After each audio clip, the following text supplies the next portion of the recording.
face? What's that? Can you still not feel his face? It was a fun time though, man. And that shirt, man. I was very proud of that. Rob Paulson, the voice of Donatello in the newer ish Teenage Mutant Ninja Turtles, and Raphael on the one from when we were kids. He took one look. He was like, "Hey, I have that same shirt." I was like, "Yeah, you do." uh,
The Dorkening and all affiliated shows are not intended for anyone under the age of 18.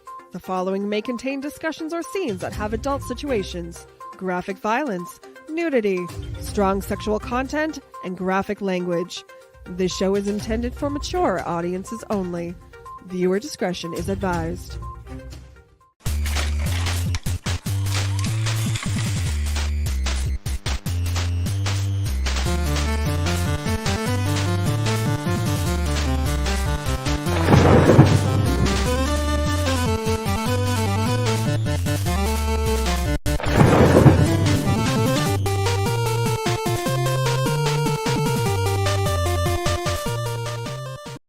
Everyone thinks because you're a zombie, you don't know good coffee. Well, they're wrong. There's only one brew that gets my seal of approval.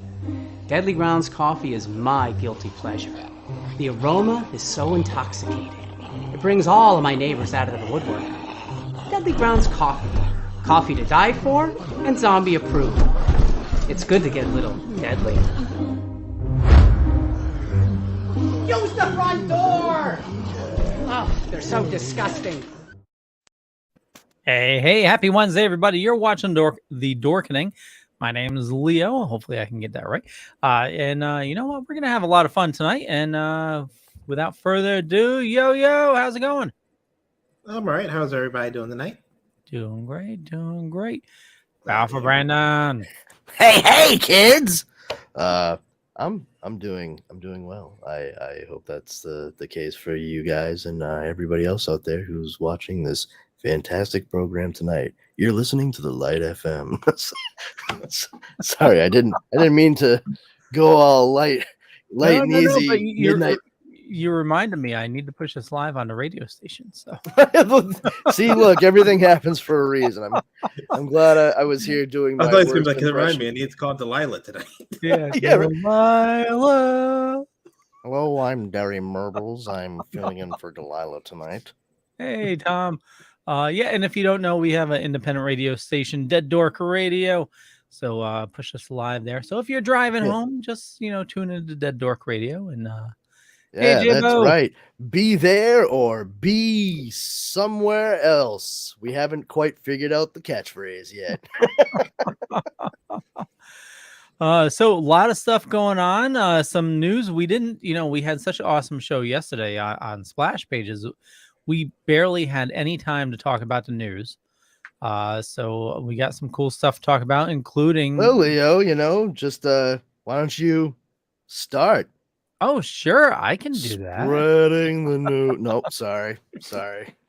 So too Sinatra. My bad. Dial it back. Rumor has it that Batman's going to be in Blue Beetle. That's disgusting.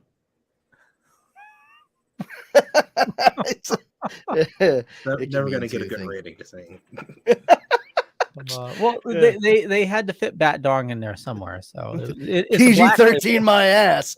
I think that's exactly what he plans on doing to his ass. Nope. This is the wrong Blue Beetle movie, guys. So Blue Beetle, I can't pronounce his name right, but he's Solo Mariduena. Is that it? He's Hawk on the new Cobra Kai? Nope, but he is Miguel on the new Cobra Kai. What the hell? The article it linked to it showed Hawk. The white kid with a mohawk? Yeah. Wow, that article. So hold on, wait. Hold on. Why would he be Blue Beetle? Never mind. Hit the fucking brakes. Wait a minute. Un momento, por favor. Okay. So you mean to tell me? Stop. Hold on. No, you hold on. You. All right. So Blue Beetle. Now I assume. No, I know.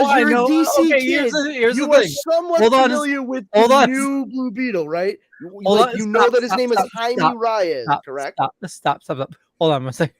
When I read the article and I clicked through and it said Miguel and it, popped to him and you're the whitest person I've ever met. I swear to God. Miguel. So it showed a Hawk and I'm like, well, I mean that's cool and all, but they should have got the other kid from Cobra Kai. I love you, Leo. Jesus, Mary, and Joseph. Jesus and his 12 roommates. All right. So, no. Right? Absolutely not.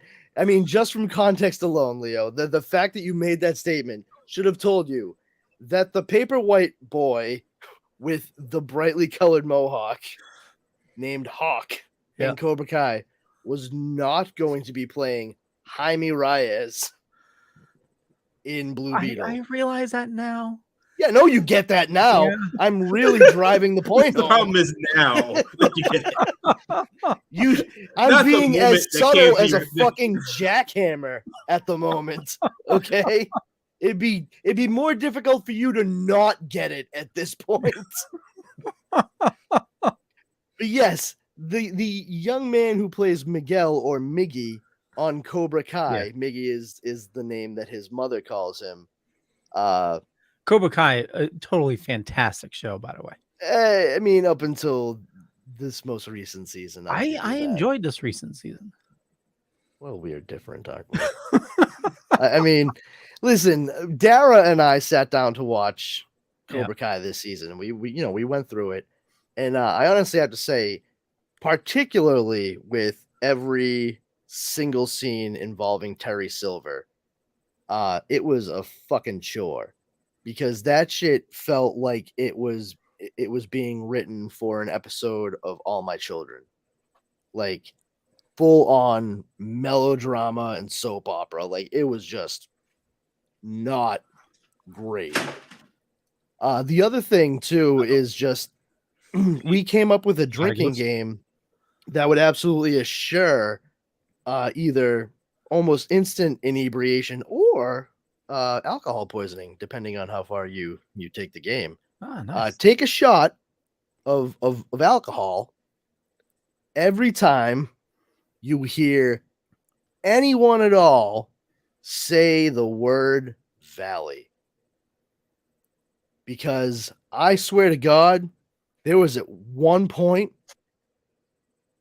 so many different variations of saying the word valley in regards to the All Valley Championship and who's going to rule martial arts in the valley, that by the end of that one scene, you would have needed to call an ambulance, but you would have been unable because you would have been so smushed.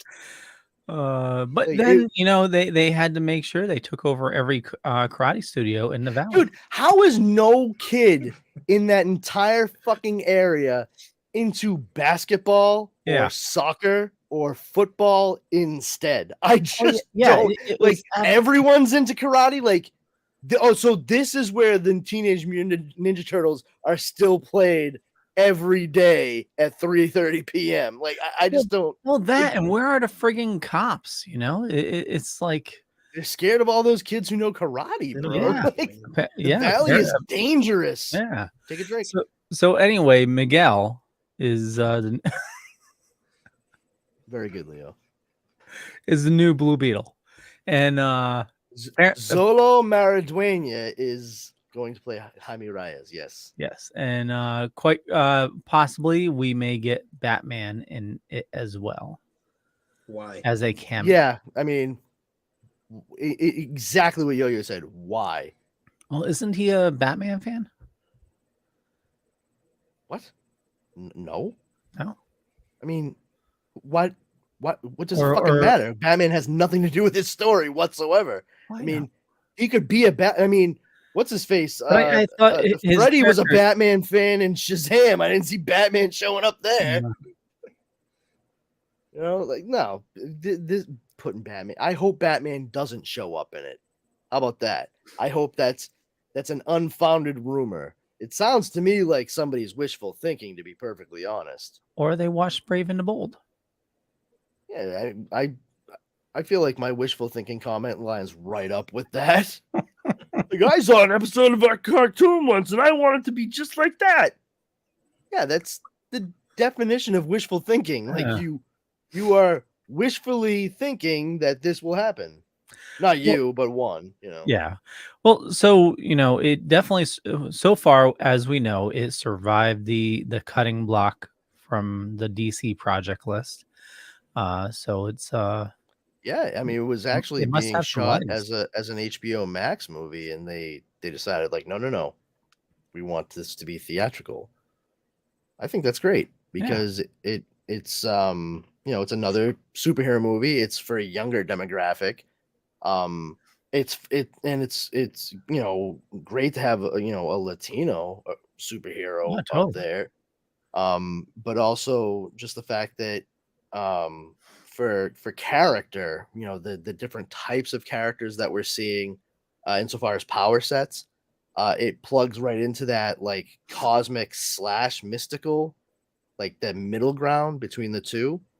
And that's something that I feel we're probably going to see more and more of as these projects from DC Studios move forward. Particularly because at this point, when you think about it, both the Suicide Squad and Black Adam fall on either side of that line, and they're definitely two of the most popular things that they've done, and recent on top of that. Well, it's going to be exciting to get more, like, awesome comic book movies. Speaking of that, we have one coming out this week with Black Panther: Wakanda Forever, and the latest trailer. Now, I know I've been corrected like last night, but in the trailer that I saw, they mentioned Namor's as powerful as the Hulk, as strong as the Hulk or Thor. Yeah, Namor's pretty fucking strong. I mean, that's not anything new. I know that last night people were like, in water. I'm like, actually, he's pretty strong outside of water too. Like, it's sort of like the same thing as Aquaman. There's a little bit of interchangeability there. But yeah, I mean, Namor's a strong fucking dude. There's there's no need for anybody to get up in arms if they're reading like, oh, he's just as strong as the Hulk or Thor. Like, I mean, yeah, he's the king of it. Well, I don't know how it's gonna play out in Wakanda Forever. But he's the king of Atlantis for the Marvel comics, and he's a mutant. Are they He's gonna half. play the little snippet from the X-Men? There's some kind of mutation in your blood. Oh, that's clever. It makes me think of a cartoon I liked as a child. So, Brandon, I know you're seeing it this week. Yo-Yo, are you going to check out Black Panther this week, or are you going to wait? I'm going to try to. I make no promises, but I'm going to try to. Okay. Yeah. I do have Friday off, so Ooh, might be able to do it Friday. There you go. I'm just, I'm going in and hoping for just an overall good movie. I will say I'm still kind of like at a loss for the choice to actually kill off T'Challa within the MCU itself. I've not kept up on commentary from Chadwick Boseman's wife or family or representatives or anything, but I've said it before. Like, I just get the feeling like he felt very honored to be able to like be the progenitor of the role, but like to understand it was the role. If you look at everything else that Chadwick Boseman did, he's such a talented actor, and he disappeared into like real life people. He was able to delve in and make those roles speak for themselves and get past a point where you weren't seeing Chadwick Boseman, you were seeing, Jackie Robinson, you were seeing James Brown. You know what I mean? Like that's how good of an actor he was. And I think it's a detriment to his talent as an actor to force people to equate Chadwick Boseman with a role he played. Like that's not why he did what he did. He did what he did because he loved putting that role forward and disappearing into it. And this is the opposite of that. And I think he saw it as a responsibility to do it and do it well. And you could tell he was very proud of the work that they all did on that movie. And I feel that he would want it to continue and be inspirational, which was definitely one of his goals. And I just feel bad, like I said, for the kids out there who saw Black Panther and fell in love with the character, and they don't get that now. I think that probably more than anything else would probably break Chadwick Boseman's heart, because like when you really break it down, so many of these guys and gals who do this stuff, they genuinely love the reaction that they get from kids because they play these roles. I don't know. Like, I'm really hoping, I don't doubt that they'll be very respectful of Chadwick Boseman's part in the previous movie in the MCU, but it's probably going to feel a little, I would say probably clunky for a good portion of it, because they're really going to have to explain away that vacuum in a succinct enough fashion to get everything else rolling. And from what I understand, the movie is like 2.5 hours long. So that's probably a large part of the reason why it's going to be that long, because they have to do a slow burn to get to where there's action and other people start filling in roles. So, I hope for the best, and like I do with most things. And I like, the performances of so many people in it, that like from previous installment, that, how, if you want this movie to fail, then like go fuck yourself. Like, I mean, that's just dumb. Now, he didn't film any scenes for it, correct? No, he had passed away well before they had even started production on this movie. Yeah, you got to remember, he kept it secret for 4 years that he had colon cancer. Like, crying out loud. Man, bummer. Yeah. Well, it'll be interesting to see what they do, and yeah, hopefully it's the mouse, so there's a very high chance that they're going to be very respectful of the passing, and we'll see how it goes. Yeah, I I mean, think that your first like 30, 40 minutes are going to be like the fallout from that. yeah. But I feel like you're going to start introducing your Namors and stuff like that, like probably like at the 30-minute mark, like maybe a little bit sooner, or at least like start talking about the fact that is a looming threat. Yeah, within the 30-minute mark. Yeah. That's pretty much what I was figuring. Like the first like 30 to 40 minutes, exactly what you said, yo. So I'm bracing myself for that. I'm like, all right, like I could probably get up to pee in the middle of the first half hour and not miss like a bunch of like pertinent story. And that, I'm not saying that in a disrespectful way. I just it's also part of it is, and I know some people kind of got like choked up or whatever, and that's fine. No judgment, but it's sort of the same thing. I'm expecting to feel the same way I did at the very end of Ghostbusters Afterlife. I didn't mind how they used, spoiler alert for anybody that hasn't seen a movie that came out a fucking while ago at this point, but when they show Egon's Spectre at the end and everything, and they did a really good job with the CGI on Harold Ramis and what have you.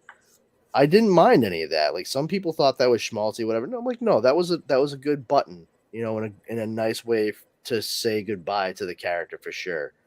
But what immediately took me out of that, like that nice like oh, okay, look it, that was a great send off for the character, and a nice way for the audience to say it, but still be within the framework of the story being told.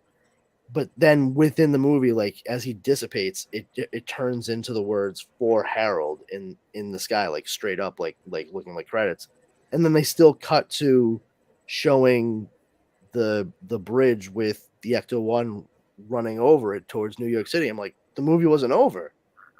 I don't care if there was only 30 seconds left. The movie wasn't over. You just pulled me directly out of this while you were still finishing telling your story. So now instead of being able to focus on the story you're telling me, I'm thinking about the things that happened outside of this story. That's not good storytelling. And I'm just nervous that it's going to really like underscore the fact that Chadwick Boseman died, not T'Challa. If you catch my drift, like I just don't pull us out. Let us dwell within the confines of the story. Tell that, we'll see. We'll see how it goes. I think Ryan Coogler's a very talented dude, so I'm sure he came at it with 110%. So, do you think they will kill off the character off screen, or you think they'll do like a CGI battle or something? I think I don't know either way. I'd say there's a stronger likelihood that it's off screen. However, there's a workaround / loophole on that. They could very easily have him in the Black Panther suit, Exactly, yeah. so you don't see his face or anything, and that's how it happens, and we never see him, his visage at all at that point. So that's likely how it's going to go, one of those two ways. Yeah. You got to, the thing is, it's probably going to be in the suit because you have to show the audience something. Yep. There needs to be an in-story like acknowledgement of the fact that like this dude, T'Challa is gone. He's been killed while being Black Panther, probably doing something incredibly heroic, and now it's gonna fall to all of his family and loved ones to both properly grieve him and take up his cause. So we'll see how it goes. Well, it'll be interesting regardless. So tune in next week. We'll certainly talk about it. We'll try to do a spoiler-free discussion. But We'll try, but there's no guarantee. So I'm just come in here and start yelling stuff. no, it's friggin' so I know you're not watching this, so I need to make sure you're up to date. But thank you so much. My weekly Andor update, right? Is that what I'm getting right now? I'm gonna bring out my nightcap. Sorry. I've been forcing myself to watch this damn show, and I think I'm actually starting to enjoy it. You think you're starting to enjoy it, Leo? You were in like episode 3, and you're like, it's pretty good. I'm like, yeah. What a fucking surprise, Leo. I mean, I get some points are definitely boring or ridiculous, like that one officer that was unemployed and whatnot, and I harped on this. This one had some odd moments. Mon Mothma is trying to she needs to fund the Rebel Alliance, and she comes from a wealthy family, but due to the Empire's new rules and regulations, she can't just take her money. So and that's how she started that whorehouse on Tatooine. No, wait, sorry, wrong Star Wars. Well, she actually makes a deal. Well, she doesn't make a deal with Mephisto. No, yeah, she was approached by a gangster to and it's not a slithery one. Solo. Slithery dude on a floating platform. Yeah, it's actually a Irish dude, Conan O'Brien? No, what Jabba was originally. Oh, the first big, before the CGI Don Louise looking dude with the fur fucking coat. Yeah, for those of you watching that don't know, the original Jabba the Hutt was just an Irish dude, in a fur jacket. Yeah, in the middle of the fucking desert, like. Yeah. Wonderful. Good job, Jabba. She's trying to make her money liquid, and the gangster doesn't want payment, but he just wants to marry off his son with her daughter. So she basically said no to that. Okay. Whew, good, man. Yeah. I was sweating it for a second there. Yeah, I know. For a second there, I thought we were watching Game of Thrones because it was like. But you never know. There could be like a Tatooine dragon fly by that, But I would sooner clip my nuts in my car door than fucking watch something like that. I would sing false. I would sing fucking soprano for the rest of my life. If they mix Game of Thrones with Star Wars, I think that'd be pretty cool. Oh, why? God. Why would they do that? Seriously, why? Like Star Wars is already like really fucking pushing it for me, and I'm not a big fan of the fantasy genre. This is just me personally. So, like, if you really wanted to like push it to the point where I'm probably just gonna shut down completely, it would be to combine both of those things. Yeah, get a Star Wars dragon in there. Yeah, you know what? I'm done. Find another dealer. I'm good. I'm not playing blackjack anymore. You're cut off. Everybody's cut off. No one plays at this table. So a majority of the episode was Andor trying to convince the other inmates that they needed to revolt and take over the prison. So he started a union in jail. Phenomenal. Well, he needed to convince what the hell is his name? He was in the first Black Panther. Okay, let me see. Andy Serkis. Yes, yeah, Andy Serkis. Oh, damn it! I was gonna go with everyone but him first. So Andy Serkis is he's the leader of Level 5. He's also an inmate, but in Level 5 is that's where Andor is. the worst level in the prison? No, Yeah. apparently the worst level is level 2 because So the lower the number, the worse. no, just randomly because they a prisoner on level 4, Point is amazing. Just say. a prisoner They have quiches down there. Level 2 makes level 5 look like level 7. So I know this sounds absolutely fascinating, but it's a miracle that I can remember. Fascinating remember it means all. something different in Yeah, Connecticut. Let me it just look does. this. So a prisoner served his time and was being released from level 4, and they transferred him to level 2, and they Then he found didn't out. really serve his time, then, right? Because That's the whole you're thing. still in prison. This is the Empire. Every prisoner is there to work until they die. Oh, so they're all prisoners of conscience. Wonderful. That's a fun term you can learn more about if you check out Amnesty International, kids. So yeah, since it was the same prison, they made a mistake. They were supposed to transfer him to another prison. Level 2 found out and had a revolt, so they electrocuted all of level 2. And that's how they keep control of the prison. Is there's very few guards, but if anybody gets out of line, they turn the floors on and zap people. So hold on, when you say they electrocuted him, you mean they shocked them They fried them to death.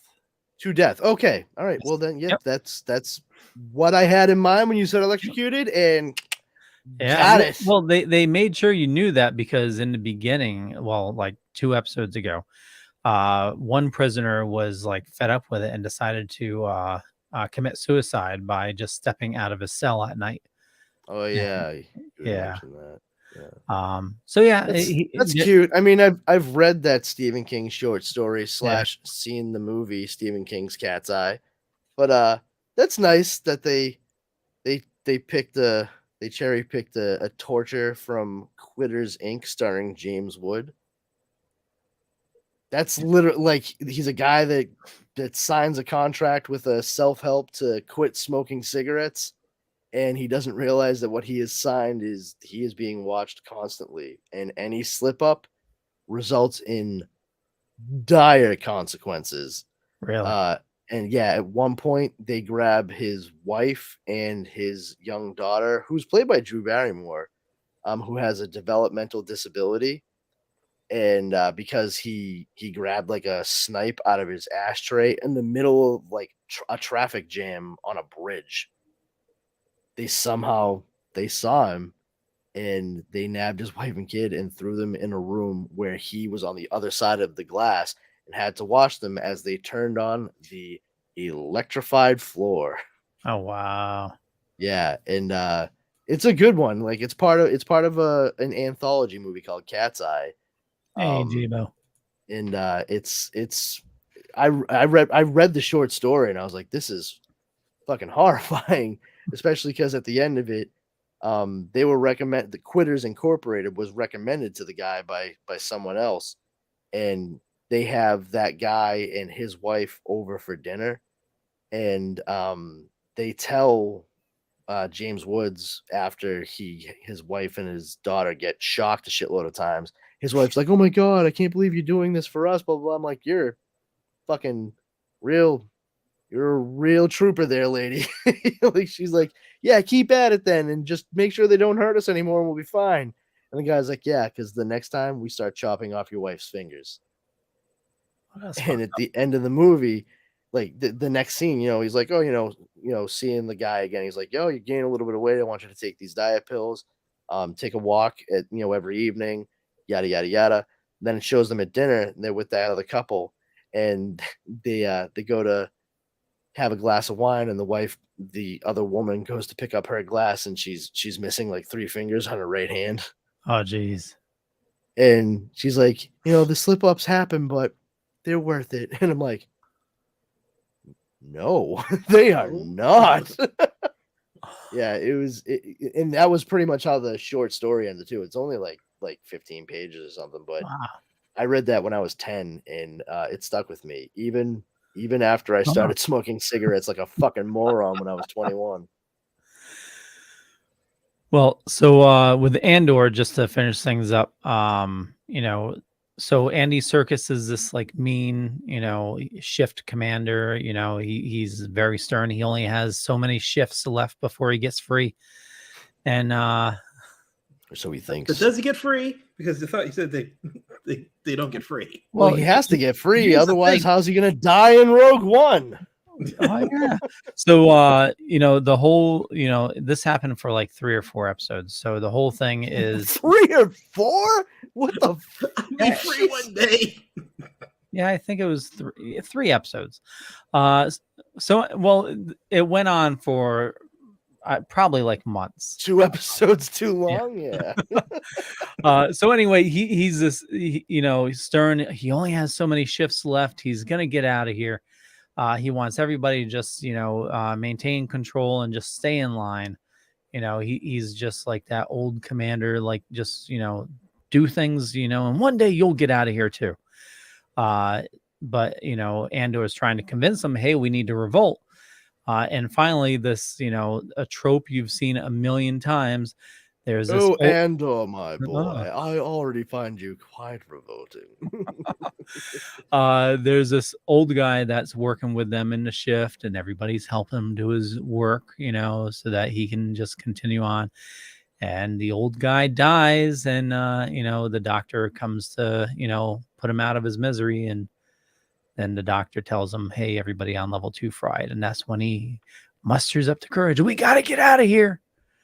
And then, they go to escape, and it's in the middle of the ocean. And he says, I can't swim.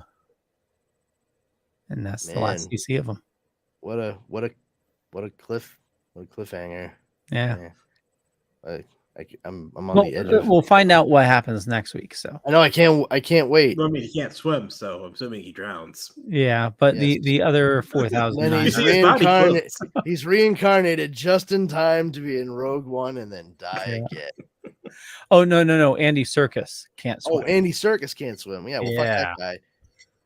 Fuck him. Yeah, I bet he can float though. Kill his ass. Use him as a raft. Andor could swim because it showed him on the beach running away at the end. So I can't swim, man. That sucks to be you, but I got shit I gotta do. So adios, muchacho. Meep. So that's your Andor update. Now you don't need to watch it. So I am grateful for that part. Yeah, I would have watched it, but I was busy and/or not interested. So Rhode Island ComiCon sounds like you had a lot of fun. Yeah, it was all right, man. I had a great time. Dara and I, we spent the whole weekend there. We get a hotel room at the Omni, which is connected to the convention center, and we usually try to make plans for panels and photo ops, stuff like that. But last year and this year, especially last year, we had actually like approached a celebrity's table for the first time, and that was Alan Richson, who we went to last year, and he was such a nice guy, so quiet. He's such a large man. He's just like, "Hi guys, how's it going?" And he was very sweet. And I did ask him. I was like, "All right, please just settle this for me. Like, I need to know for a fact. Were you really raised in a town called Niceville?" He goes, "Yeah, and my parents still live there. They still own their house and everything." Fantastic. Like, of course. But yeah, this past weekend we met Vincent D'Onofrio. Awesome. Yeah, another large and very soft-spoken man. He was very, very nice. We walked up and he was like, "Hey, how's it going, guys? You having a good weekend so far?" "Oh, that's great. Yeah, no, I'm having a great time." Like, it was just he was just very pleasant, very sweet.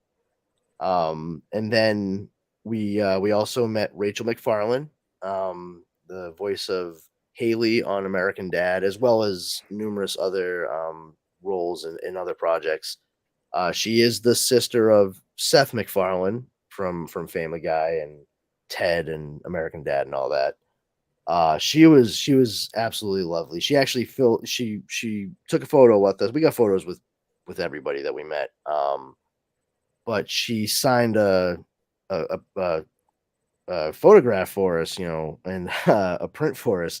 And just as she's about to hand it over, she was just like, "No, nah, this looks terrible. I can't even believe I used this marker. I'm just gonna do a whole new one for you." And like took the time and still talked to us as she was signing it out. Like we were over there with her for about 7 minutes or so. It was really great.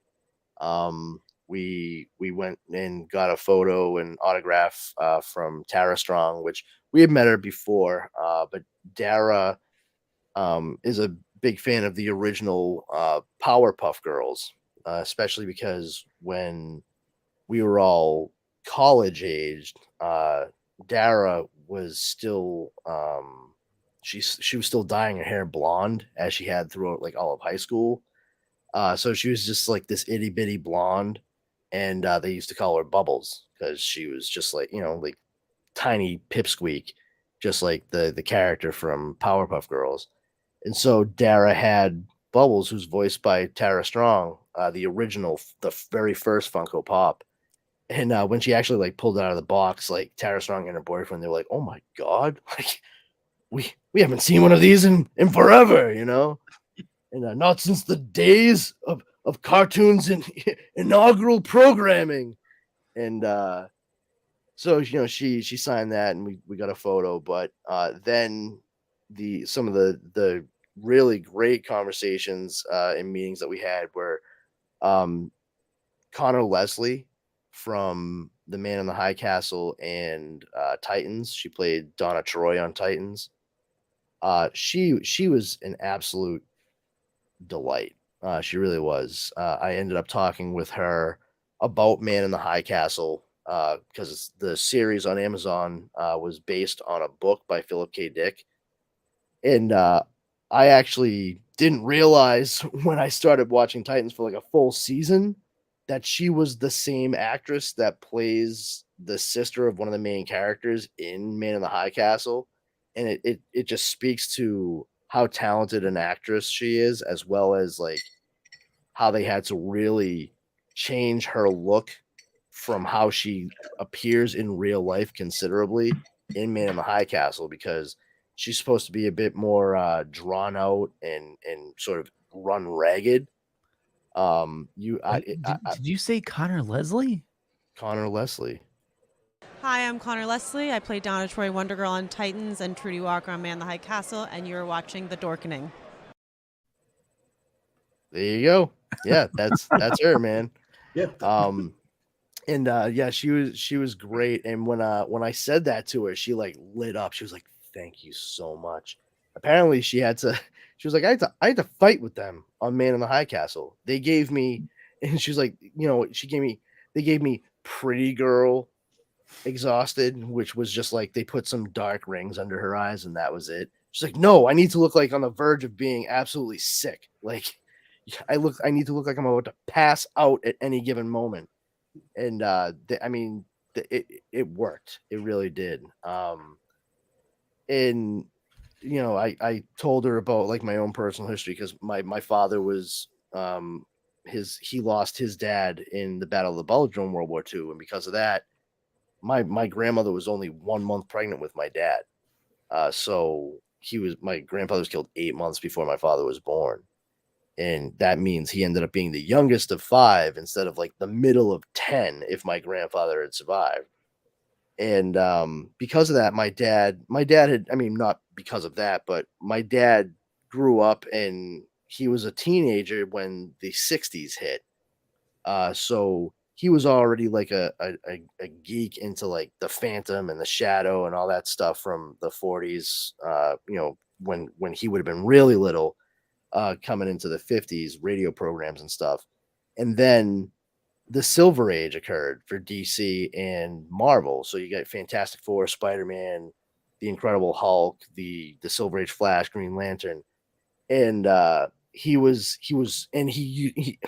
loved Star Trek, the original series, everything, and he also loved history, and he devoured as much as he could about Nazi Germany, because and this is something that I've realized over the years, like it was something that inexorably changed his life, and mine, like all of our lives, like my cousins and everything.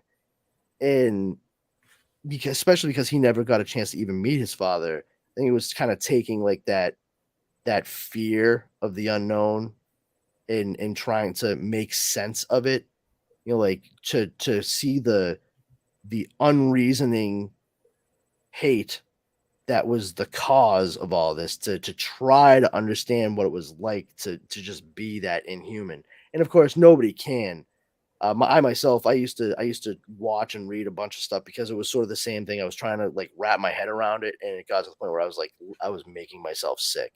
I don't do well with jumping into that stuff unless I'm like really prepared, because it's all fucking gross. It's the same thing when I read about slavery here in America, and also when everybody shipped over when South America was first landed on. It's all fucking nightmarish and gruesome, and not enough people understand that when we talk about those things.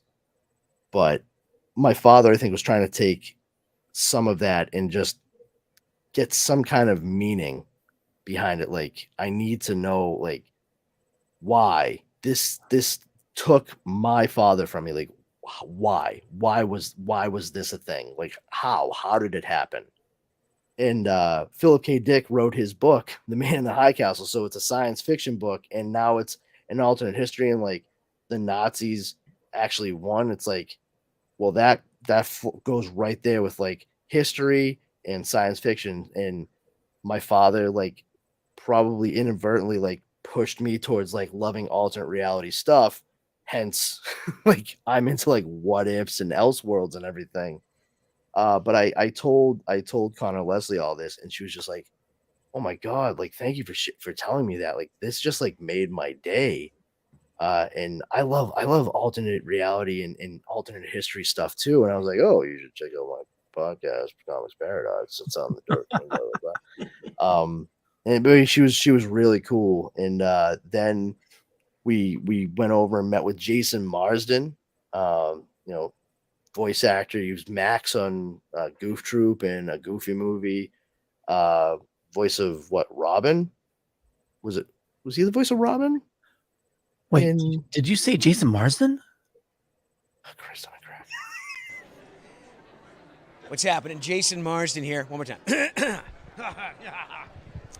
Hey, Jason Marsden here. I'm the voice of Thackeray Binks in Hocus Pocus and Virgins. You're watching... I forgot what it was. The Dorkening. One more time. Hey, Jason Marsden here, voice of Thackeray Binks in Hocus Pocus, Virgins. You're watching The Dorkening. You still just have the raw footage of that. I just can't even cut it. So it's... I mean, he'll eventually cut it, but I think I enjoyed him playing the raw footage because that was good. Yeah, I actually saw him that same night at the after party briefly. Oh, nice. Same outfit and everything. He's a really cool dude. But yeah, that's the thing. Yeah. I went over to him, and we got photos with him. He actually took the phone and took the selfies. Oh, nice. Himself. Yeah.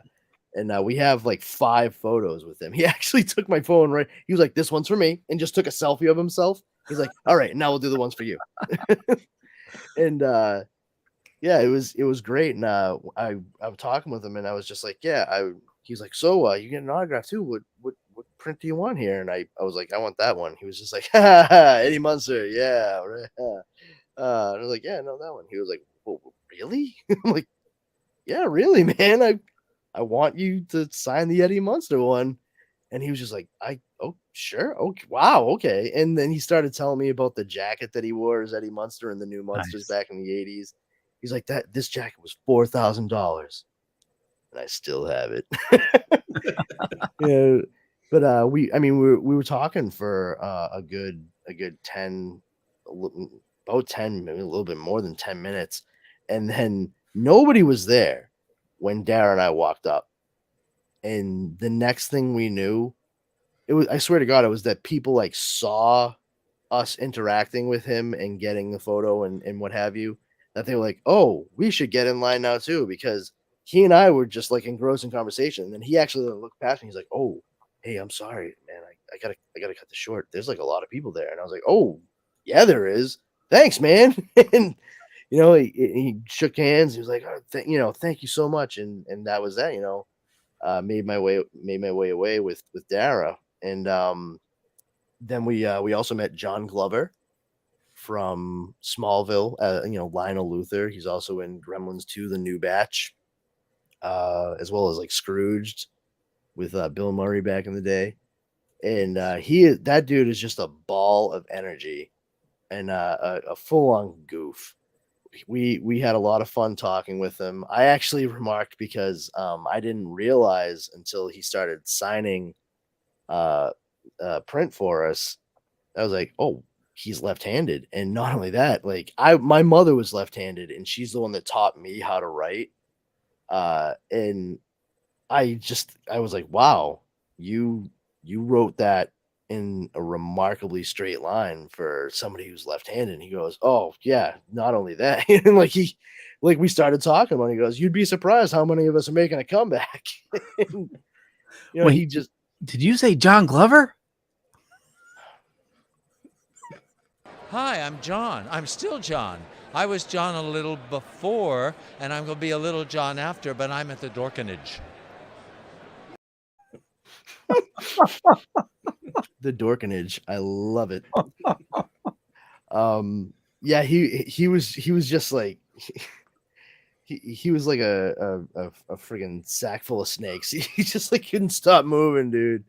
And the woman who was taking the photos for us, she took several photos too, because he wouldn't stop moving or talking. And she was actually standing there going, be still and smile. Stand still and smile, John. Stand still and smile. Stand still and smile. And I mean, we were still just shooting the shit with him. And he finally was just like, you two are my couple of the week. Oh, you know what? I'm gonna write that. I'm gonna write that on the photo. And he went right over. And he was like, my couple of the week. And like, so we have an autographed photo of John Glover from Smallville, where he calls us awesome. Couple of the week. And then last but certainly not least, we met Rob Paulson, voice from Teenage Mutant Ninja Turtles and Animaniacs. Wait, did you say Rob? No, yeah, of course. If you're gonna do that, you gotta be quicker too, man. Like, did you say this? And then 20 seconds later, like, oh, here's a clip that Leo wanted us to see. Great, that pregnant mom is worth it. No, I don't have a clip of him. But it was great because we went up to get a photo in an autograph, and I had a couple of things I was planning on asking. I'm like, nothing big, just like, hey, this, that, the other thing. Primarily about Animaniacs. And as we're getting ready to approach him, Dara is just like, oh my God, is he wearing a Detroit Red Wings hat and lanyard? And I was like, yeah, that's that appears to be the case. My wife is a fan of the Detroit Red Wings. Like she likes that hockey team. She used to watch hockey all of the time. And we got up there. I picked a print for him to sign, which is Yakko from Animaniacs. And then, I talked with him for a split second, like, oh, hey, yeah, this, that, and the other thing. And Dara was just like, are you from Michigan? And he's like, yeah, why? And she's like, because you're wearing all the Red Wings stuff. He goes, oh, yeah, are you a Red Wings fan too? And they just started talking about the Detroit Red Wings. And he's like, oh, wow. I always wanted to be a hockey player, but I didn't have the size or the speed or the dental insurance. And I ended up becoming a voice actor, and it turns out eventually that I was able to do a little bit of a charity thing, and I met Gordie Howe, and his kids loved Ninja Turtles, and he invited me to come out, and I found myself on a frozen pond with Gordie Howe playing hockey. And I'm like, thank you for the photo and the autograph, Mr. Paulson. Have a lovely weekend. This was great. I'm like, did you enjoy your hockey conversation with Rob Paulson? Shit, I needed to ask about here. No, it was very sweet because he lit up, and you could tell he was like kind of. It was probably a nice refresher for him to talk about something that was not about stuff that he's done, just like, oh yeah, I this is the thing I love that's not voiceover work, and leave it to the tiny purple-haired German to be the one to bring it out of Mr. Paulson. Although I will say, as we walked by, he was like, I like that shirt, by the way. It's I have the same one, Roosevelt's, right? And I was like, yeah, I know. And he goes, oh, okay. And I'm like, oh shit, that came out so creepy. I know. I know. This is it. I didn't mean it like I know you have it. You know what I mean? I'm like, I know. It's like it's Roosevelt's. It's the best. And I know what room you're in. I was in there earlier. Yeah, like I know exactly where you're staying, Mr. Paulson. So big question. Where are yours too? When they were talking, did their like Michigan accents like pop out? Well, my wife is from Massachusetts, so no. Oh. Yeah, just she likes the Detroit Red Wings. Oh, gotcha. She was born and raised in Brockton, Massachusetts. Okay. If anybody was going to have accents slipping out, it would have been me or Mr. Paulson, and that would have been respective of Detroit and Boston. But actually, Dara does have some Boston-isms like slip out, like with dropping R's sometimes and dropping G's off of words, and it's like a fucking hot knife through butter for me every time I hear it. I don't know why. Like there's few things I worked very hard for a very long time to not sound like that because I was on stage and what have you a lot, and I did not want to sound like Sully from the corner. I didn't want to sound like Sully from the corner, just near where the Packy is. And Packy. Sometimes when there were girls I've dated in the past, and they had like the thick Boston accent, and that's fine. But I realized like I can't do that. Like I couldn't have that in a relationship because all of the women in my family are from the Boston area and they all sound like that. And the second I would date a girl and she would talk like that, I'd be like, nope. I hear every aunt, my mom, all of my cousins, a little bit of my grandmother's like, nah, I'm good. Via con Dios, you can go your own way, as Fleetwood Mac said. Not a problem. But yeah, it was just like going around checking that, talking to those people. That was fantastic. But I mean, there were so many people there this year. It was definitely a significant uptick from last year's ComiCon, which was the first one since the pandemic had hit. Yeah, I mean, it was really well done. And from what I understand, you guys who came down, especially Rich and Drew, Velvet Joker and Drew, they had some really good experiences going from individual to individual as well, which I know with it being like a quote new con, they were a little like apprehensive about. Well, it was definitely their first time, like, and it took a while to convince them because, I knew I'm a big guy. I know I wouldn't have been able to, move as fast as they would. So, I gave both of them the press pass and I bought a regular ticket so that I could, find my way in. I said, just get your way in, start doing interviews, just have fun with it. Back at the hotel, I gave them instructions on how to run the equipment and everything. They did a great job. There was only a few minor, technical issues, but I just wanted them to just go out and have some fun and see what they could do. And They did that for sure. oh yeah, totally. It was definitely, I have to tell you though, it was great seeing you and Dara.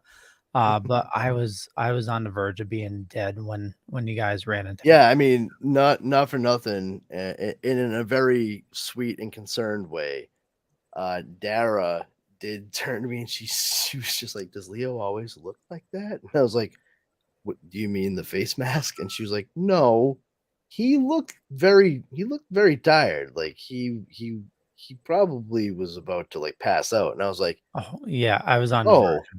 I did not catch that, and no, he does not. Like I really didn't." But you got to remember too, like I know I say it on the show, but I'm not exaggerating. I do have ADHD, and I also have anxiety, like general anxiety disorder. So the fact that I was around so many people, there's a lot for me to try to process in that situation. So some of the finer details, like my friend whose face was mostly covered, may have passed me by when you weren't feeling too great. But Dara, she zeroed in on it. She was like, "Yeah, is Leo like always like that quiet? Does he always look like that?" I'm like, "No. Like, do you think he was okay?" And I was like, "Well, I mean, now I'm thinking he wasn't." and then like later when I spoke with Rich and Drew, like, "Yeah, no, Leo was not doing okay." I'm No. like, "Yeah, I get it, because I was going around and like, well, to be perfectly honest, like especially after that first, because we had already walked around for several hours on Friday, and then had started early in the day on Saturday. I was a hurting unit. Like I was wearing like nice gel inserts in my comfortable ass like Nike Air Max Pluses and shit, like it's like walking on marshmallows. And I was still like finishing out, the day. For me personally, like I'm so glad that my hotel was connected and I could go Yeah. back and forth whenever I wanted.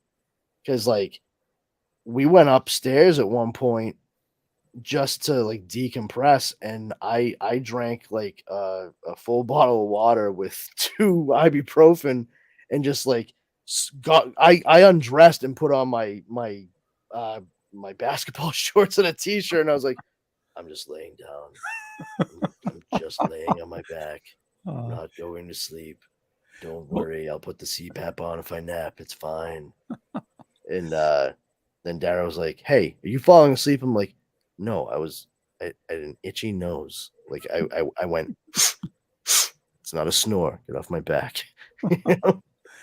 Well, our hotel was a mile away, and figured, oh, we can walk it, but then trying to find the entrance of the con, waiting in line to get in, and finally getting in, walking around trying to find the guys, and yeah, it was. And I also overdressed, so I was like, Oh yeah, well, in your defense too, Leo, this was such an unseasonably warm weekend oh yeah, for I the Rhode thought, Island yep, ComiCon. That's one of the things I love about it, is that it's November, so it's usually much cooler outside. And I personally, I was kicking myself because I should have packed shorts at least for like the first part of Saturday.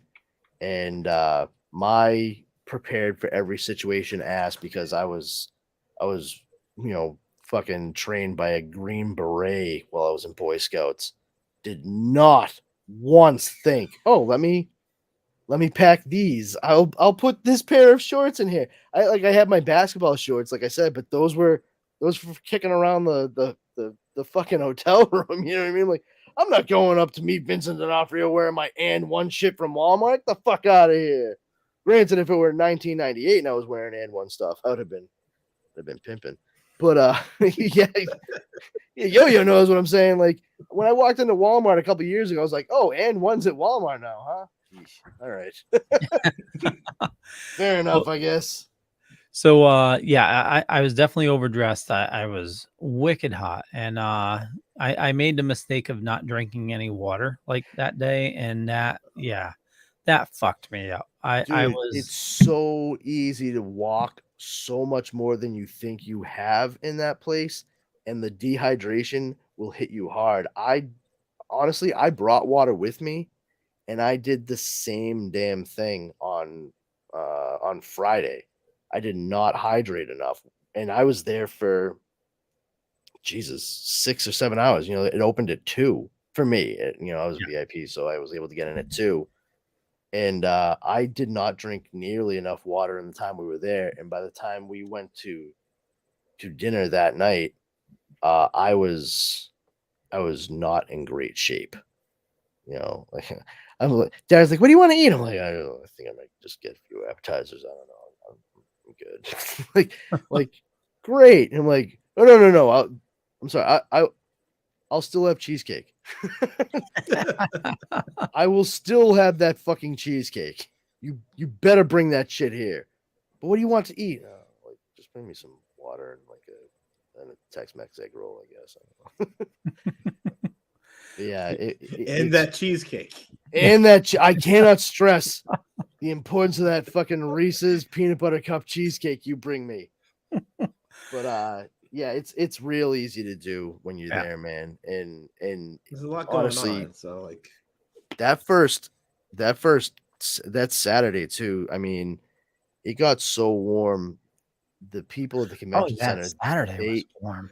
They did not realize that they needed to turn on the air in the convention center in its entirety until 3:00 in the afternoon, I want to say. And that's going from 9 a.m. Yep. It's a lot of body heat and gross breath coming out of people. Yeah. I would not want to be a Snickers bar in anybody's pocket on that day, I'll tell you. So very lucky, very thankful for the Token Dead guys and Bill Diamond. They let me crash in his booth for a while, just to recoup. But then the walk back to the hotel, didn't realize it was uphill pretty much the entire way. Oh man, Jesus Christ! Save your shekels, man. Seriously, save your shekels. Yeah. I should have Ubered or something like that, or. Well, no, I mean, seriously. To get save your fucking shekels and see about getting a fucking room at the Omni. It's right there, dude. Well, I was talking to my wife about it, and I mentioned the price about it, and she was like, if it's something you really want to do, it's it'd make it more enjoyable, and then, but next year will be. Well, and not only that, I mean, but if you get Rich and Drew there too, I know, that's true. You know what I mean? Then you guys can split it, and you get yourself. And the thing is too, Dara and I, we got a nice big room. We got a king size bed and what have you. So you guys could probably get a room that's still pretty nice because the Omni's not a bad hotel. Yeah, but you guys get a room that's more suited for 3 of you. Doesn't have a fucking king size bed that they're gonna charge you up the wazoo for, and that's that. I would say just spend the $5 per day to get the higher speed internet, the Wi-Fi that they have, because that's how I roll. I brought my tablet with me, and when we were kind of winding down for the evening, we watched pretty much most of the season of Big Mouth that just premiered on Netflix. Nice. So I was walking around my hotel room hachi machi. That might be goddamn prodigy. He may very well be his own hormone monster. That might be something to do. We'll have to see how next year does. I I went to the I know this is totally not a geek topic, but I went to the doctor's yesterday, and he suggested I do a new prescription. And did you see it in the chat? I did, and I looked it up Yeah. too. $965. Yeah, I mean, I didn't look up the price. I looked up what the fucking medication. Oh, okay. So I was like, what does this do? Like, yep. So everybody, my doctor prescribed me a new pill, and he said it's gonna help improve my quality of life altogether. But the prescription's like $960 a month. What is it that he prescribed you? I believe he called it.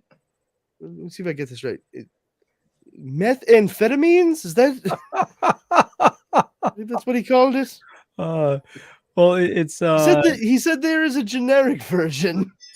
You could get a little cheaper. And barring that, we may have an alternative. I believe he called it. It's a hyphenated one. Let me. Oh yes, crack cocaine. Crack cocaine. Yes. Strangely enough, a lot of inhalants involved in this. I think they're both inhalers. Something about breathing it in. I know that. Well, the way he described it, and just being totally honest with you guys, he said it's essentially like a gastric sleeve, like in a shot. Yeah. And it's a self-administered, shot you take weekly. Mhm. So I'm gonna give it a try. Yeah, it comes in a pre-measured pen. Yeah. You likely inject it in any of the same spots that you would insulin, I would imagine. And matter of I fact, told you, I fucking looked it up, dude. I wanted to know.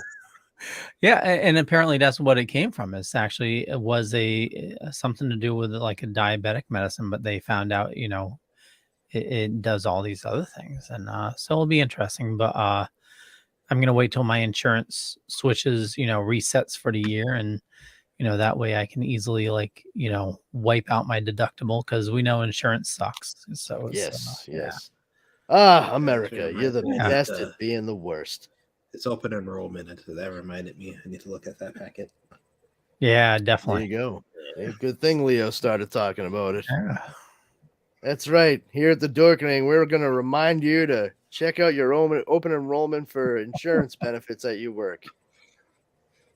I mean, it's still more interesting than Andor, so we got that going for it. True. It's nice. So true. It's real nice. That packet is way better than wasting my time doing that. Wait, Yo, did you say Mitchell Whitfield? Hey, this is Mitchell Whitfield. You may know me from Friends, My Cousin Vinny, TMNT. Doesn't matter. Either way, I'm happy. And this is the Dorkening. Just the quintessential Norton. Yeah. So I got a couple more. I'll randomly do them throughout the show. Oh, wonderful. Yeah. Wait, did you say Maurice LaMarche? No one said Maurice LaMarche. Jesus fucking. This is Maurice LaMarche, voice of Dr. Egon Spengler from The Real Ghostbusters, the Brain from Pinky and the Brain, Lieutenant Kif Croker from Futurama, and you're on the Dorkening. Lieutenant Kif Croker from Futurama. You should have done it as Morbo. Morbo. Well, actually, he did one for Splash. I think Morbo's in there. This is Maurice LaMarche, voice of the Brain from Pinky and the Brain, and Morbo the newscaster from Futurama. And you are on Splash Pages. Good night. There we go. Nice. Are you pondering what I'm pondering, Pinky? I think so, Brian, but if there were two erasers on a pencil, what would be the point? I actually am not a fan of Pinky and the Brain. No? No, they're mostly because, like, for me personally, they were just like so overdone. I liked Pinky and the Brain when they were part of the different vignettes that were shown on the original Animaniacs, and they varied so much of what they did from story to story. Like, it wasn't just always Pinky and the Brain. Like, you would get Good Feathers or Slappy the Squirrel or Rita and Runt. And then they made the Pinky and Brain show. And So Mindy and Buttons, yeah. Okay, lady, I love you. Bye bye. And you know, I got a kick out of that. I also liked Chicken Boo. I thought it was so stupid when I was a kid. Like I got a kick out of the Chicken Boo sketches. It was I really did. And but when they made Pinky and the Brain a separate show from that, I remember checking it out. I was like, this is too much Pinky and the Brain for me. Like I preferred them in much smaller intermittent doses as opposed to like a full like 22 minutes of them every week. And it's like they heard me say that or think that from when I was in like 7th or 8th grade. And when they did the new Animaniacs on Hulu, they were like, what is it that Brandon Powers said he specifically wasn't a fan of? Oh, Pinky and the Brain? Yeah, nothing but Pinky and the Brain on this new Animaniacs. Let's just do that. And I want. Did you say Marilyn Gigliotti? No, you did. Jeez.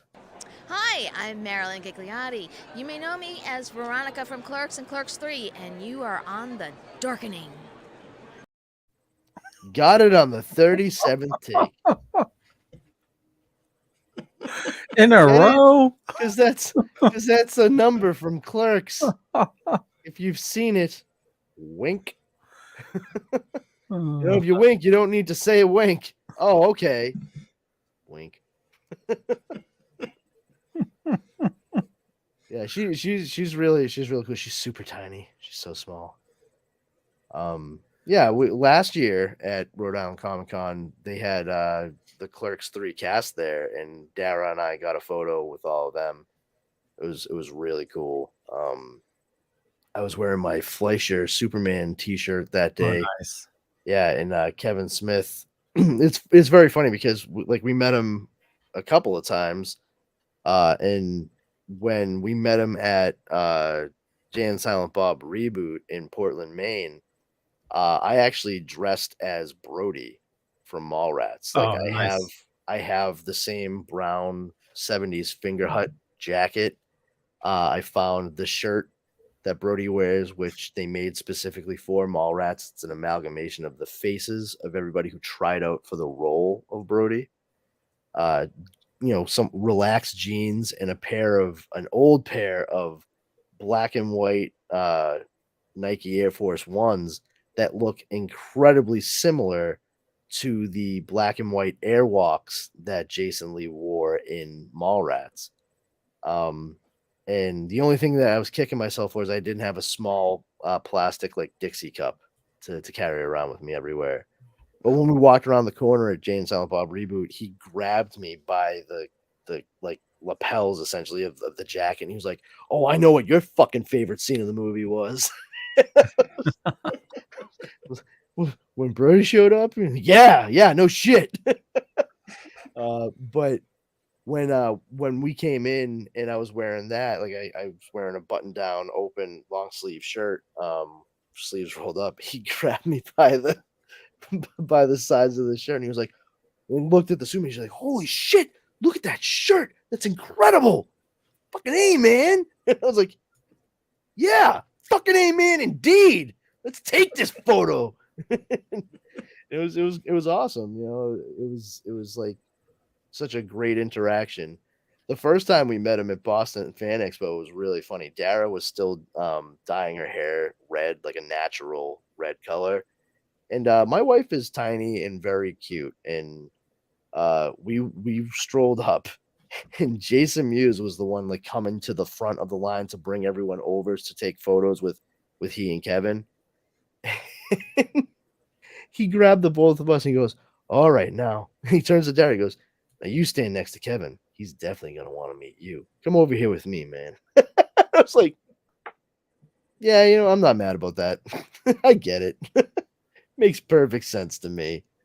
But yeah, I mean, they're just they're really funny people, and I honestly have to say, like, after having seen Clerks 3 since that point, I wish I had a chance to chat a little bit more with Brian O'Halloran, because if you haven't seen Clerks 3, I do highly recommend it. It's got a lot more heart. It's more in line with like earlier Kevin Smith stuff. It actually has, something personal to say, and it is a chance for Brian O'Halloran to actually like shine as Dante. Like he acts his ass off in this movie, and for the first time since the first movie, I saw Dante as more of a person instead of a wine bag that I kind of wanted to punch in the throat. And that's really saying something, because Kevin Smith made that character a certain way, and by the time you get to the end of Clerks 3 especially, I feel if you cannot see Dante in a different light by the end of that movie, then you either miss the point or you have no heart. I still need to watch that movie. Yeah, you do, dude. I know. What a glowing review that fucking bald guy just gave the movie on the Wednesday night show on I know November 9th, 2022. You definitely sold me on it. I just need to find time to. Yeah, I mean, that's how you do it instead of talking about fucking electrified floors on level 2. I did throw on for a little bit, just for like. Sorry, my dog just got home and she's excited to see you. Yeah. I just put it on for like 20 minutes today. The weird. Oh, yeah. We watched Darren and I watched it the other night on was it Monday? Yeah, Monday. No.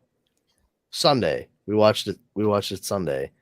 And it was we had a good time. Dara giggled a lot more during it than I anticipated. I mean, it may have something to do with the fact that she was fucking stoned, but I was like, "Hey, here, have a watermelon candy," and she was like, "Oh, is this strong?" And I was like, "No, I mean, maybe for mere mortals like you, but certainly not for me. So good luck with that."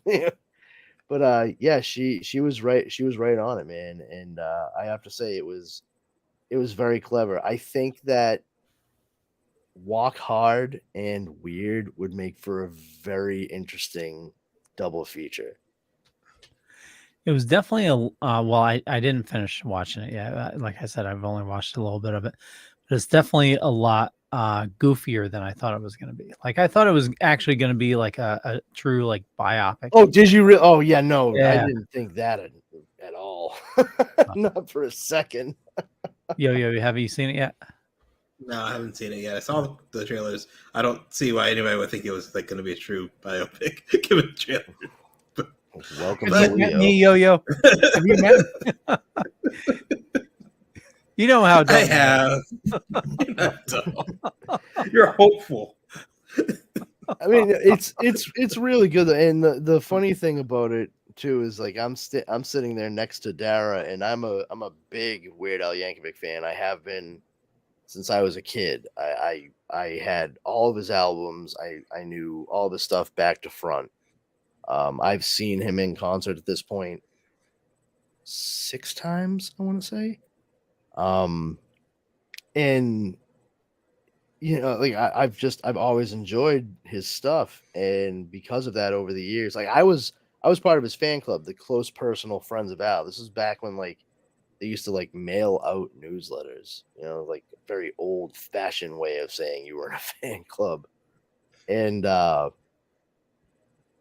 would keep turning to Dad and be like, see, in real life, see what this comes from in real life is blah, blah, blah, blah, blah. And it was, I stopped after a little while because I was like, yeah, she's not going to retain any of this shit. It doesn't matter. It's fine if I know it. There's no need to like yuck anybody else's yum here. But yeah, it was very, very interesting to see some of the casting and what have you that they had in the movie. You've only seen the first 20 minutes of it, dude. You have to, I mean, yeah, I got to the point where he just sang that second song at the party. He met the guy with the top hat. So, Dr. Demento, yeah, Dr. Demento, yeah. and he went to the music executive, which is Weird Al with a Weird Al and Bill Hader wearing matching wigs. yeah, and it was hilarious how like he kept on trying to stop Bill Hader when Bill Hader was like going off on him. You suck. You're the worst fucking thing that's ever happened to music, and you're ugly.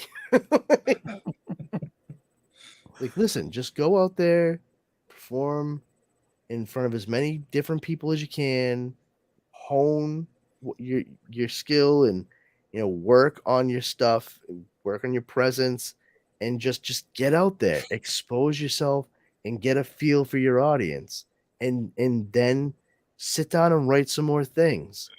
And then Bill Head is like, but it doesn't matter because you suck. And Weird Al's just like, yeah, there is that. Yeah.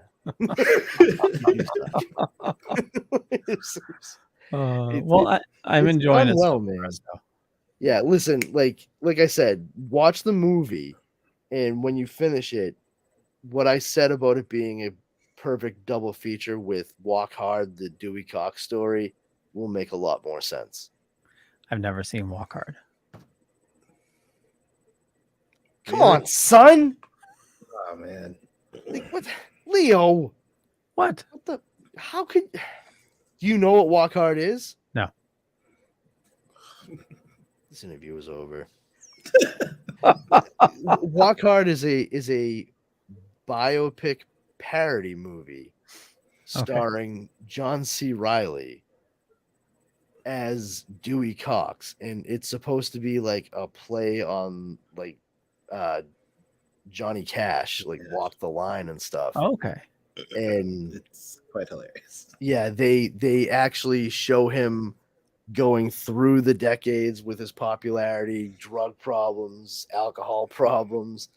And one of the very cool things about it is they actually do have different songs throughout the eras that the movie takes place in that they made specifically for the movie, and they zero right in on the sounds of the time. But I gotta, I mean, like, one of the funny, it's so fucking bonkers to me that you don't even know what it is. But like, Weird is a good movie. But my absolute favorite movie so far of 2022 is Everything Everywhere All at Once. That movie blows really everything else out of the water for me so far this year.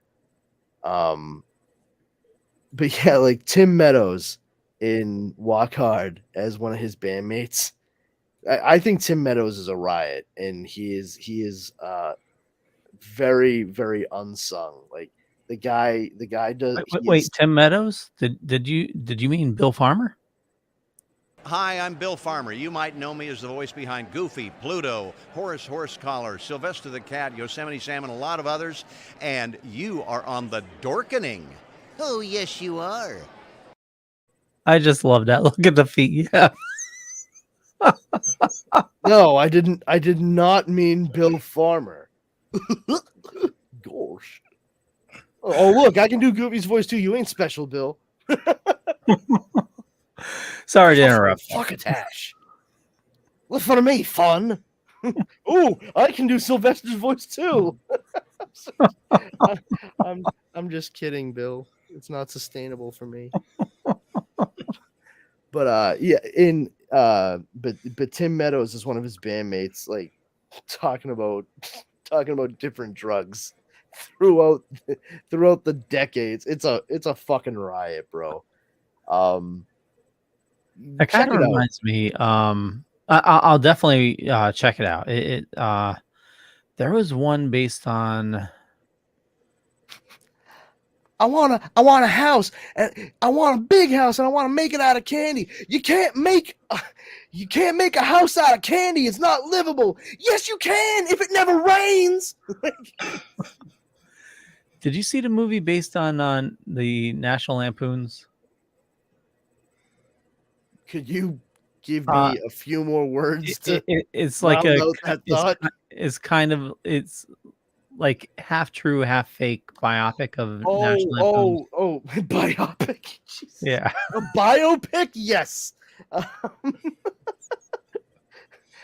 Yes. A stupid and futile gesture. I think. Yes. What the Oh my name god, of that it. was hilarious. Yeah, that I mean, what's his name? Will Forte is just delightfully insane. Oh yeah. That dude's nuts. But I do think it's funny, to hear Harold Ramis when talking about that gentleman's death. It was ruled an accident because he fell off of a cliff. But Harold Ramis says, like, well, if I know anything about him, he probably slipped while he was looking for a place to jump. It's like, only a bunch of comedian assholes could get away with saying that kind of shit about one another, because it comes from like a place of genuine warmth and love. And that's how people with twisted senses of humor deal with tense and uncomfortable situations. I know, because I was also the guy who was trying not to laugh uncontrollably at my mother's wake. So, and that had nothing to do with like my mom being in the box up front. Like it doesn't take much for me to get the giggles and shit. It really doesn't. And one of my oldest friends, like I was standing there, and Dara was just behind me to the left, and I had been paying attention to something somebody was saying up at the front of the room, and I went to go like turn to Dara real quick and say something, but she walked away, and I had no clue, and it just threw me for a loop. And I was like, yeah, and I legitimately like turned all the way around, like did a full 360. And my buddy John, known since he was 6 years old, he's 2 years younger than me. He's right there. He's standing right behind me, and he just goes, just like that. And it was everything to not piss my pants laughing in the middle of the fucking funeral parlor. And like, to top it off, John's dad, Big John, Mr. T, he's just like, hey guys, what's so funny? Like, not even like, why are you laughing? Like, I want to laugh too. What's funny? Like, it was, oh man, it was just, but I totally get like the gallows humor of it. And when all those folks who their professions were straight up just like being funny, of course you're gonna get some like marvelously sardonic commentary. Yeah, dude, that is a good one. You finish watching Weird, then watch Walk Hard, the Dewey Cox story. I think you'll appreciate it and enjoy it. It's not a real biopic, Leo. Oh, okay. Just to let you know. although Jack White does show from the White Stripes does show up as Elvis the King Presley in it, which is one of the weirdest performances you'll see. I'll tell you. But yeah, it's a good one. But yeah, I don't want to say anything more about Weird if you haven't seen. If either one of you. I'll definitely find some time to check it out. Yeah. When I'm not watching Andor. Oh man, how are you gonna find torture the time or watch something good? Yeah, I know. Torture. Yeah, I was gonna watch those other movies because they sounded real good, but then I remembered like I like things that suck too, so I started watching Andor again. You know how I do.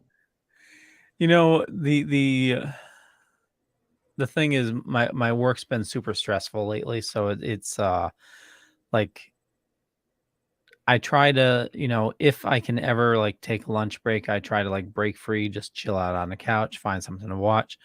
And since we don't watch a ton of stuff, and like what we do, we watch together, trying to find something that I can watch on my own. So it's either a paranormal show or something on Disney. So it's fair enough. We've been Disney watching, wins out. We've been watching the original Quantum Leap. I need to continue the new one. Continue to what? Continue the the new one. Oh, the new one. Okay, yeah. You kind of ran those together at the end there, buddy. I'm like, he needs to continue. Did I hear the word blender? I don't know. No, it was Maya Bruton. Maya Bruton. Hi, everyone. I'm Maya Bruton. I played Sarah Anderson in Adventures in Babysitting, and you're on the Dorkening. Did you use that to interject and you still didn't even say her fucking name right, Leo? Yeah. Christ. You know me. Yeah, and for everybody who doesn't know, that's the young girl who was super into Thor in the 80s movie Adventures in Babysitting, as well as the younger sister from Parker Lewis Can't Lose, a television show that was on for 2 or 3 seasons starring Corin Nemec, who you might know from having played Harold Lauder in Mick Garris's 1990s miniseries Stephen King's The Stand, which is not without its issues, but still far better than the new one that was put on CBS All Access a year and a half ago. That shit was hot garbage.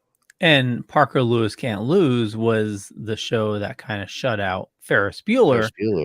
Yeah, which we just had Charlie Schlatter on yesterday. So 7 degrees of yeah, and he was in 18 again with Pauly Shore, who was in I don't know. I don't know who the fuck was in what with Kevin Bacon anymore. I really don't. Wait, wait, hold on. I think I got it. So eventually it leads back to him. I feel like I almost got it actually. I feel like I almost have it. Damn it! I'm on the cusp of it. No, I'll get it later. I know how to do it. It's right back here, but I don't want to take away from like what we're doing right now.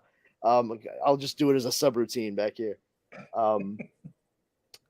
But yeah, I mean, aside from all that brouhaha, yeah, I mean, we're still getting some pretty interesting bits of news coming out regarding some Marvel projects, DC Studios with James Gunn and Peter Safran as the co-CEOs and what have you. Lots of people speculating that there's going to be a Lobo project in the works because James Gunn posted a photo of him on Mastodon, the social media app he's using now. So Mastodon, I thought that was like a self-serve and do you know about Mastodon? Well, it was a prehistoric creature actually that went extinct several millennia ago. Yeah. I know it's a self-hosted. Yeah, I didn't realize it was like a platform. Yeah, a platform on its own. Yeah, I set up a Mastodon account earlier today because I was like, yeah, if James Gunn's gonna be, so it's like Discord. Create an account on this server or on a different server. Yeah, pretty much. So I created one just to be able to like follow James Gunn and see who else might be popping up there at some point in the future. Okay. I am slowly, I think, phasing Twitter out. Not that I use it too often anyway, but there's just like that place is becoming an absolute fucking cesspool right now. But you know, congratulations to everyone out there who's paying $8 for a fucking check mark now. I hear somebody we know is doing that. Yeah, I hear a lot of things about people we know. It just makes me think of the movie, and I know this is a very niche reference, but Mr. Show with Bob and David that used to be on HBO with David Cross and Bob Odenkirk, who many people would know as Saul Goodman from Breaking Bad and Better Call Saul. They had a sketch show on HBO for several seasons. It was all alternative comedy, just like weird shit. That's, as Michael Ian Black from The State once said, he's like, oh, I was really into doing the alternative comedy thing. And that is to say, unfunny comedy. That's a great way, I think, to phrase it, especially in the 90s. But it's kind of incredible to look back on it and see the number of people that were actually on Mr. Show with Bob and David who ended up becoming like bigger names in comedy. Some of them include Sarah Silverman, Jack Black, and Kyle Gass as Tenacious D appeared on Mr. Show with Bob and David. Todd Kenny, the voice of SpongeBob SquarePants, was on Mr. Show with Bob and David. It's just like a decent amount of people. And they made a movie back in the early aughts called Run, Ronnie, Run, based on a sketch that they did on the show making fun of cops called Fuzz. And this one redneck dude, Ronnie Dobbs, was just like on every episode. And he actually became famous because he was constantly running from the cops. And they play up a whole like weird behind the scenes, like this guy's meteoric rise because he's just like a piece of shit redneck criminal. And it's just like it's one of those things where in the movie, which it's like they saved all of their funny for a movie. Has one of the best cameos I've ever seen, and that is by Jeff Goldblum playing himself in the movie. Bob Odenkirk is playing this British agent dude named Terry Twilstein, and he goes up to Ronnie Dobbs, and Ronnie's like, "Terry, I thought you was in New York." And he goes, "Oh yeah, what a lot of people think a lot of things about New York." I almost pissed my pants the first time I've heard it, and I was just like, you know what? That is going to be my catch-all for whenever anybody says "I thought" or "I think," through and through.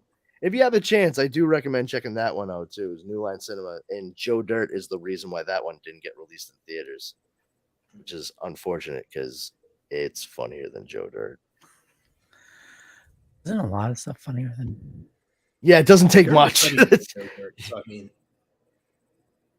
what's that? Saw some hilarious dirt that's funnier than that. Yeah, I mean, honestly, the best part of Joe Dirt is Christopher Walken. That's Joe Dirt. Her eyes was something crystal blue, azure even, and we had a really nice place in Brooklyn. Where? I mean, Cedar Falls. Nice. So you're not in witness relocation? Sure. But yeah, anyway, regardless of all that, what I was saying though is there's all kinds of speculation that Lobo is going to be a project now with DC Studios.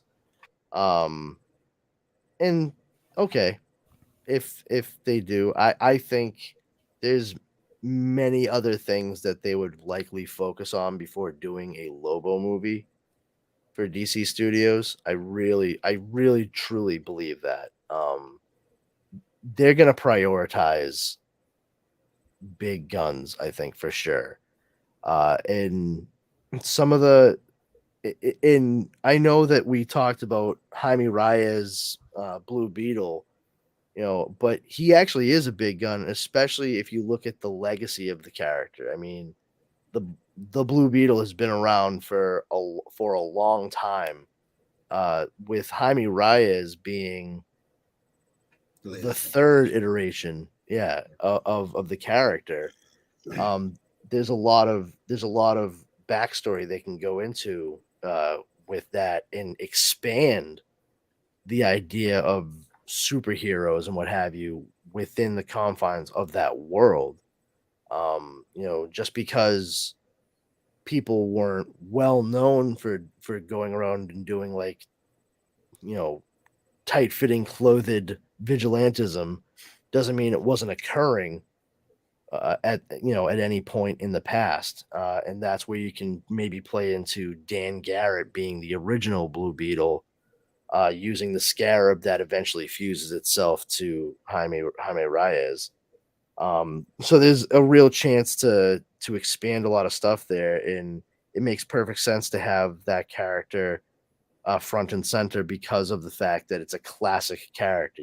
And it allows you to have a younger skewing audience. Not to say that they're going to make him like the Spider-Man of this group or whatever, but it's good to not have everyone be in their like mid-30s and shit. Yeah. But Green Lantern, Superman, Wonder Woman, Flash, Shazam, these all make sense. Aquaman, yeah. We're gonna see these things set up and everything else kind of form up around it. You're gonna have your hierarchies. And I think Lobo is probably like, I would say, third or fourth tier down. Don't worry about the fucking space biker until you've gotten Superman done correctly, I think. That's just me. Yeah, but you also got to figure Deadpool coming out soon, having a character of similar nudeness, I would say. What do you? I can see that. What do you? Huh? Having like another not a comic book character where you could have a R-rated movie and it would make sense. Oh yeah, okay, yeah. But here, I completely agree with that. But once again, we have to keep in mind that Deadpool is a character that was set up away from what they are currently have been doing with MCU, and they are actually trying to fold that in, and that was through sheer force of will from Ryan Reynolds to get that movie made. Like when that test footage accidentally leaked, like that was well placed. Like that was the right move, because we all saw it. I know I watched and I was like, why isn't this being made into a movie? I don't understand. And that's all well and good, but it was his passion to get the project done that made it work through and through. Like it meant a lot to him. I don't know that we have anybody who has that passion for Lobo to make it shine as well as something like Deadpool for sure. But like Lobo can absolutely be saying my man and stuff like that. So my man. It just makes me think of Denzel Washington from American Gangster. It's like every other phrase out of his mouth in that movie is my man. I'm like, you really, somebody got paid to write this script, huh? All right, cool. Holy shit, I just realized that, and he can't do it because he's Aquaman, but Jason Momoa as Lobo, that would have been perfect. Yes, woulda, coulda, shoulda. Vips and butts with candies and nuts. We'd all have a Merry Christmas. And you know what? But that's okay. Like if they get somebody else to play Lobo, sure, fine. But like once again, I don't think Lobo is as important a character to get established, unless the only way I think Lobo works with getting everything that they currently have going, is if somehow he is involved with the next Suicide Squad. Oh yeah, that could work. But I don't think a solo Lobo movie is a good idea. I don't know. You can set it off, not have it on Earth, and then have like the end be that because there's a bounty hunter. Someone put out a bounty for Superman. Yeah, I don't know. I feel like people. I know not which one here, but I feel like people place an awful lot of importance on like Lobo versus Superman, and like Superman mollywops Lobo's ass every fucking time. Like Lobo is not a threat to Superman. Like everybody's like, I want to see them throw it down. I'm like, Superman's just gonna kick the shit out of him. Like I don't see what the interest there is. I'd much rather, I prefer for Superman, like they should go with ideally like the mastermind type of villain. You get your Lex Luthors, your Brainiacs, stuff like that. I even think Metallo could be a really smart villain for Superman, because they don't have to have him just be like some unhinged dude. I mean, he could like legitimately be like their Steve Rogers, like the guy who's selected for a military project that's like funded by Argus. Because like what better way to make yourself a Superman, like an anti-Superman weapon, like to go up against the Man of Steel? You create a metal man powered by that alien's one weakness. Like, it all makes sense. And, to have this guy who's like highly trained, highly decorated, like, just mired in military, knows how to fight, knows how to plan. And now he has this, strength and like this built-in weapon, and also kind of his own weakness, because if he doesn't have it, he dies essentially. He shuts down. There's a lot of potential there, because he could come at Superman not just like, oh, I have kryptonite in my chest, I'm gonna fight you. It's like there are other things he could do to plan against Superman. See propaganda be used and so on and so forth. Real military bullshit tactics. As long as there's a giant spider, I'm okay with it. Oh man, who invited fucking John Peters to the party? Wonderful. But yeah, like, so I mean, we got some interesting things happening there. They're saying like they're going to be telling the greatest story ever seen through DC Studios. So it's not, a lot of speculation that it's going to be Crisis on Infinite Earths. I don't know. Like, we'll see. If they don't do Crisis, that's fine. You just have it be an awesome fucking story, and who cares? Well, I mean, they already did Crisis in CW. Yeah, they did. Yeah, it's absolutely. And they could still do it again. Right. Yeah, because it's been done, Yeah, I mean, they could even utilize the occurrence of the CW as part of the multiverse that the Crisis within the movies actually. Well, they already did the crossover with the Flash. So yeah, I mean, that's established for sure. I mean, and it is kind of interesting to see, like, oh yeah, they're doing like all these Spider-Man, and now they're doing the multiverse in Marvel. It's like, I mean, not for nothing, but like DC and Warner Brothers, they actually did that like 2 years before Marvel even dipped their toes in that fucking pond. Not to say one's better than the other. I'm just, just let's not be revisionist on the order of operations here. Friggin' yeah, James Cameron starting to walk back comments on Avatar. He's like, yeah, if the movies aren't like that great, I could make it into a trilogy instead of a saga. It's like, oh yeah, are you starting to feel like maybe not everyone's quite as interested in this as you are, Jim? Did it hasn't come out yet, has it? Avatar. It could. I feel like that question speaks volumes in and of itself, Leo. Has the new Avatar movie come out yet? No. I feel like we would have talked about that for sure. Like, most really, certainly. would we have? Well, it would have come up at any rate.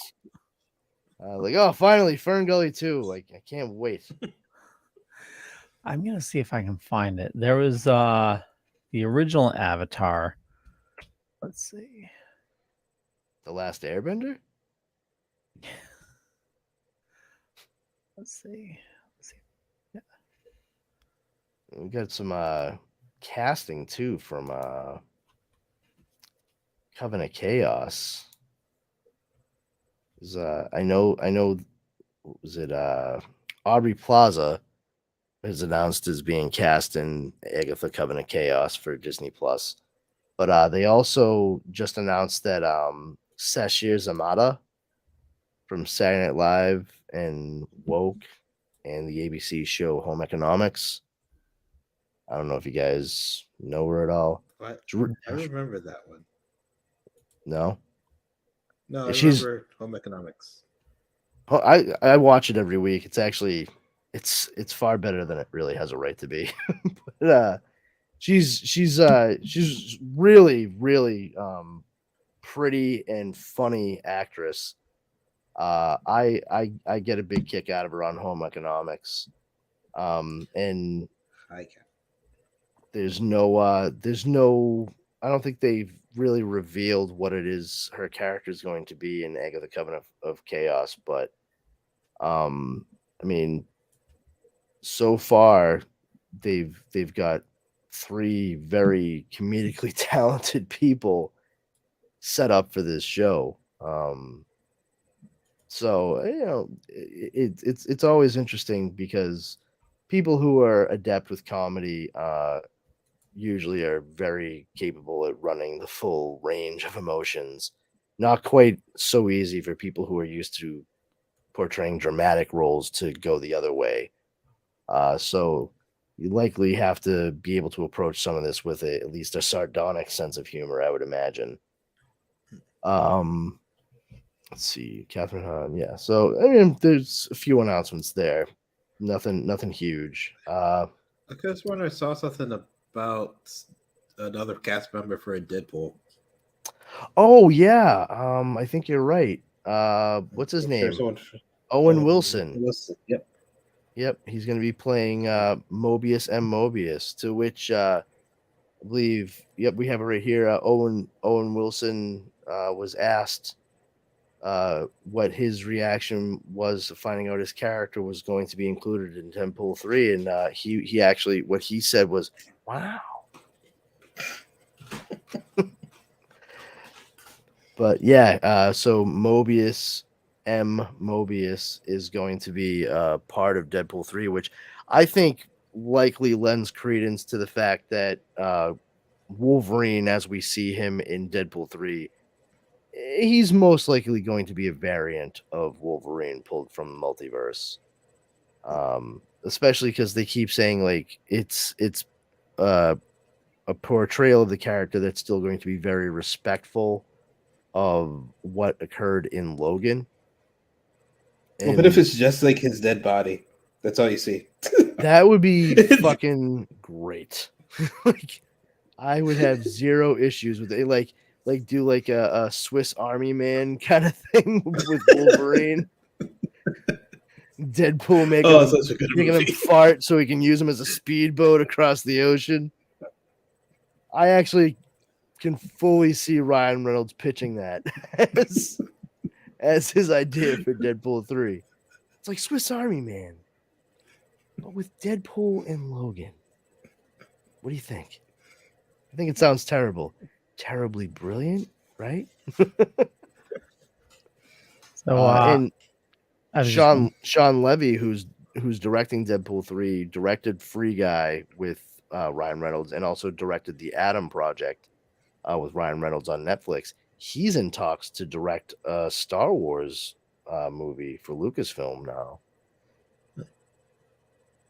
What were you gonna say, Leo?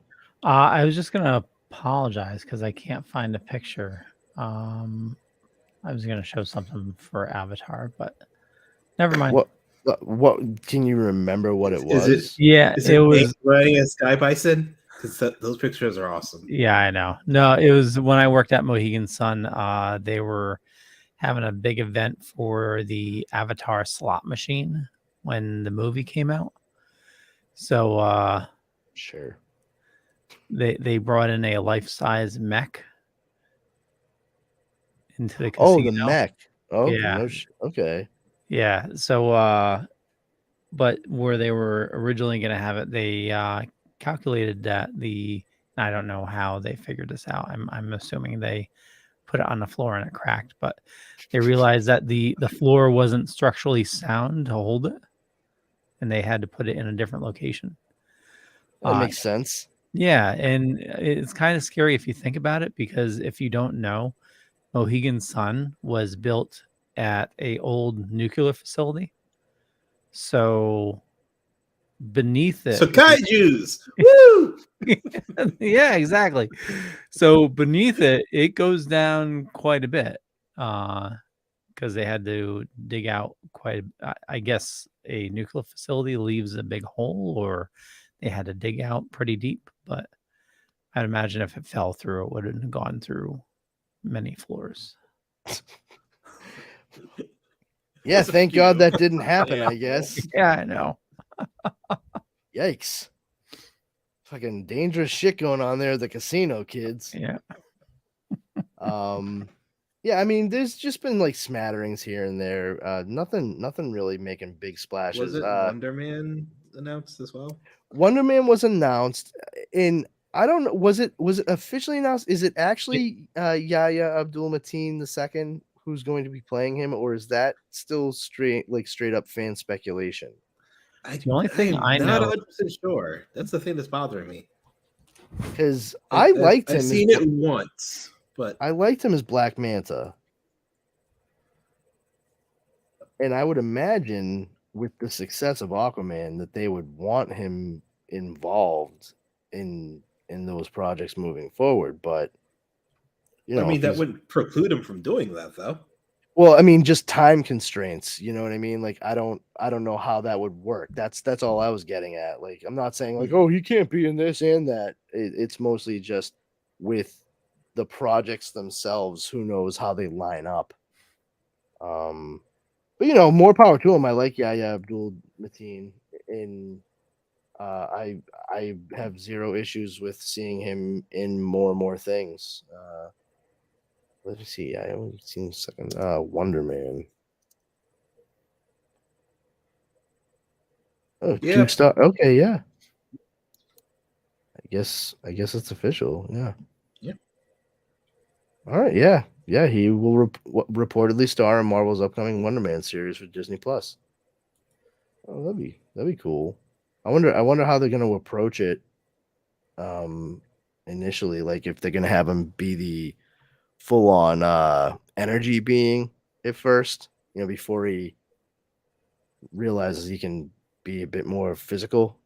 You know what I mean? Like, because he was like all purple and shit before, and then he ends up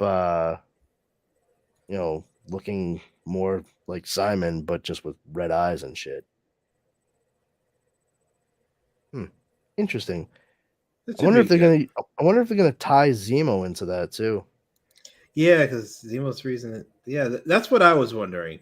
Because I mean, they do have Zemo floating around. So, but like, what good reason is he gonna have to make him like give him? Yeah, well, especially like I agree with Zemo's like viewpoint in the MCU. I mean, he's not wrong.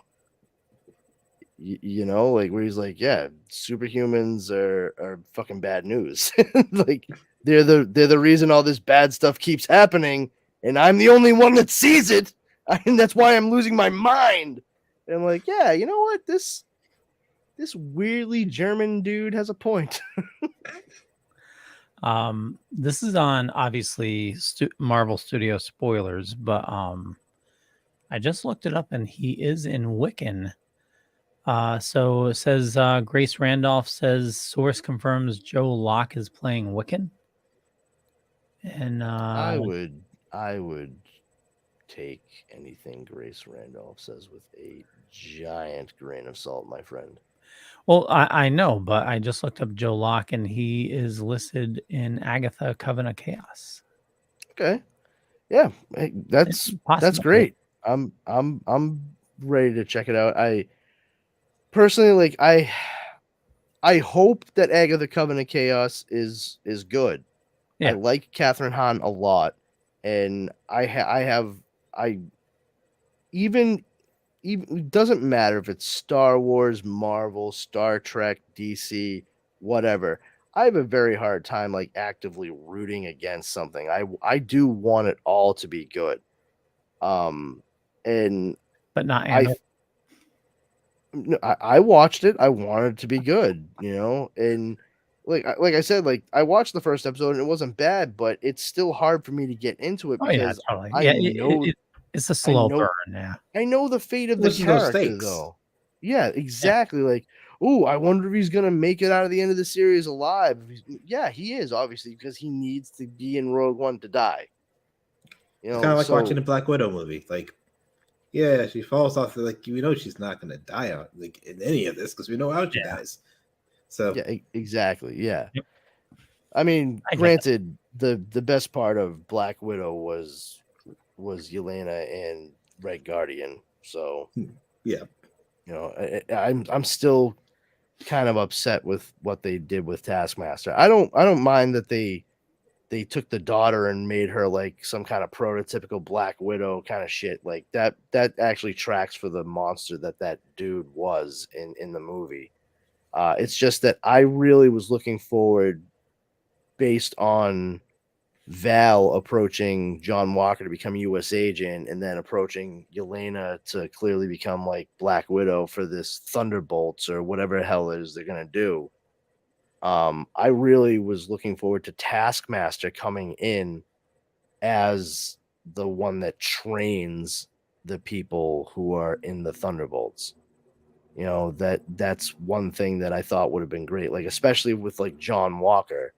Like Taskmaster uses a shield very similar to Captain America's because he watched like countless hours of video and what have you of Captain America using that shield, so he's become an expert, and he would be the next best thing to Steve Rogers to teach John Walker how to properly use a vibranium shield like that. You know, like that's the kind of thing like I feel like, oh, that was a missed opportunity altogether. And sort of like how we had Melvin in the Netflix Daredevil show, and we have the younger guy in She-Hulk Attorney at Law. Like somebody has to make the costumes for these superheroes and villains and stuff. You know, like somebody has to train these people to be able to do things. You could still have Taskmaster training him though. Like, But not going to be training most of the other people in the group, but I mean, Taskmaster is the daughter from Black Widow, so and like, but isn't Taskmaster supposed to be in the Thunderbolts thing that they're doing? Yes, I believe so, and that's that. So- But that's the thing is like, it's not. What I'm saying is like, I feel like Taskmaster would have been like a better, like having a like the person they call to help train the people, like externally. Yeah. You never know though. Like just because you know that Taskmaster's part of it doesn't mean like she's part of it. Yeah, They could honestly, go that route. You never know. I'm gonna watch it either way, so you Yeah, know, same here. It doesn't matter. I mean, I'm hard pressed to like not see any of this for the most part. It's just certain things are not quite at the level of excitement that I've felt previously. And that's not to say anything about the phase or whatever. Like there are certain things that I've really, really enjoyed, and there are certain things coming up that I'm like, all right, I mean, I'm gonna see this, but this is straight up like Marvel Cinematic Universe homework status at this point, like for certain projects. Like I know this is gonna come up on the test later on. Yeah, exactly. Like they're gonna fucking give us a pop quiz next week. I can feel it. Do you think there's like ever gonna, well, not ever, but I'm sure there will be, but you think we're getting close to like a Marvel burnout? Kind of. I think what's actually doing it is the Disney Plus stuff. Yeah. And that's actually one of the things I think DC Studios might have to its advantage. The fact that they've gotten rid of the vast majority of television shows.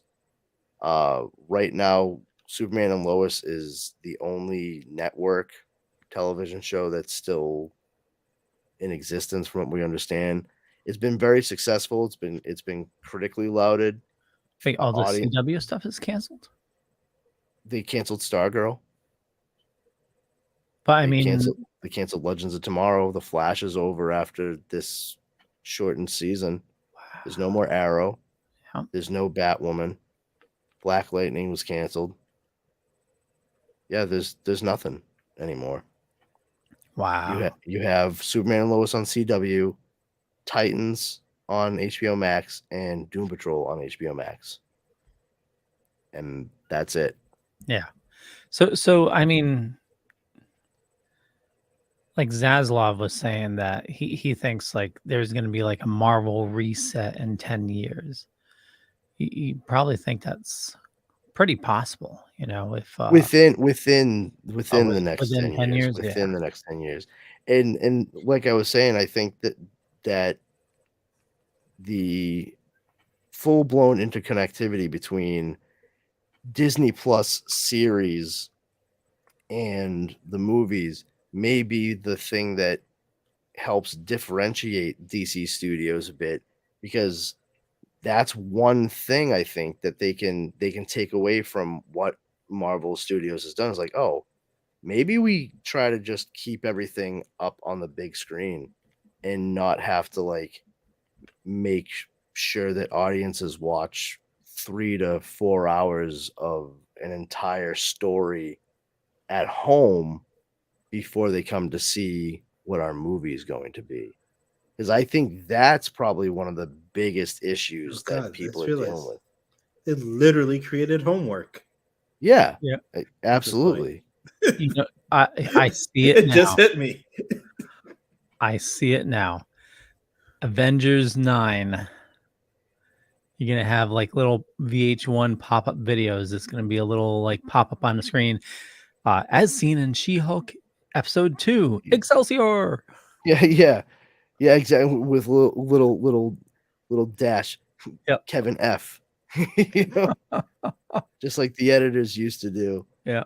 And like it's fun having interconnectivity and stuff like that, but it's gotten to a point where if you haven't seen certain things, you are most certainly going to miss portions of what it is they're trying to convey in the current story you're watching. Exactly. And I think instances of that should be few and far between. Like I think WandaVision was a great example of okay, this is what happened to the character after the last time you saw them, and this is where it leads, and it's going to have bigger ramifications. And that was personally that was great. I thought it was all done very well, and it subverted expectations.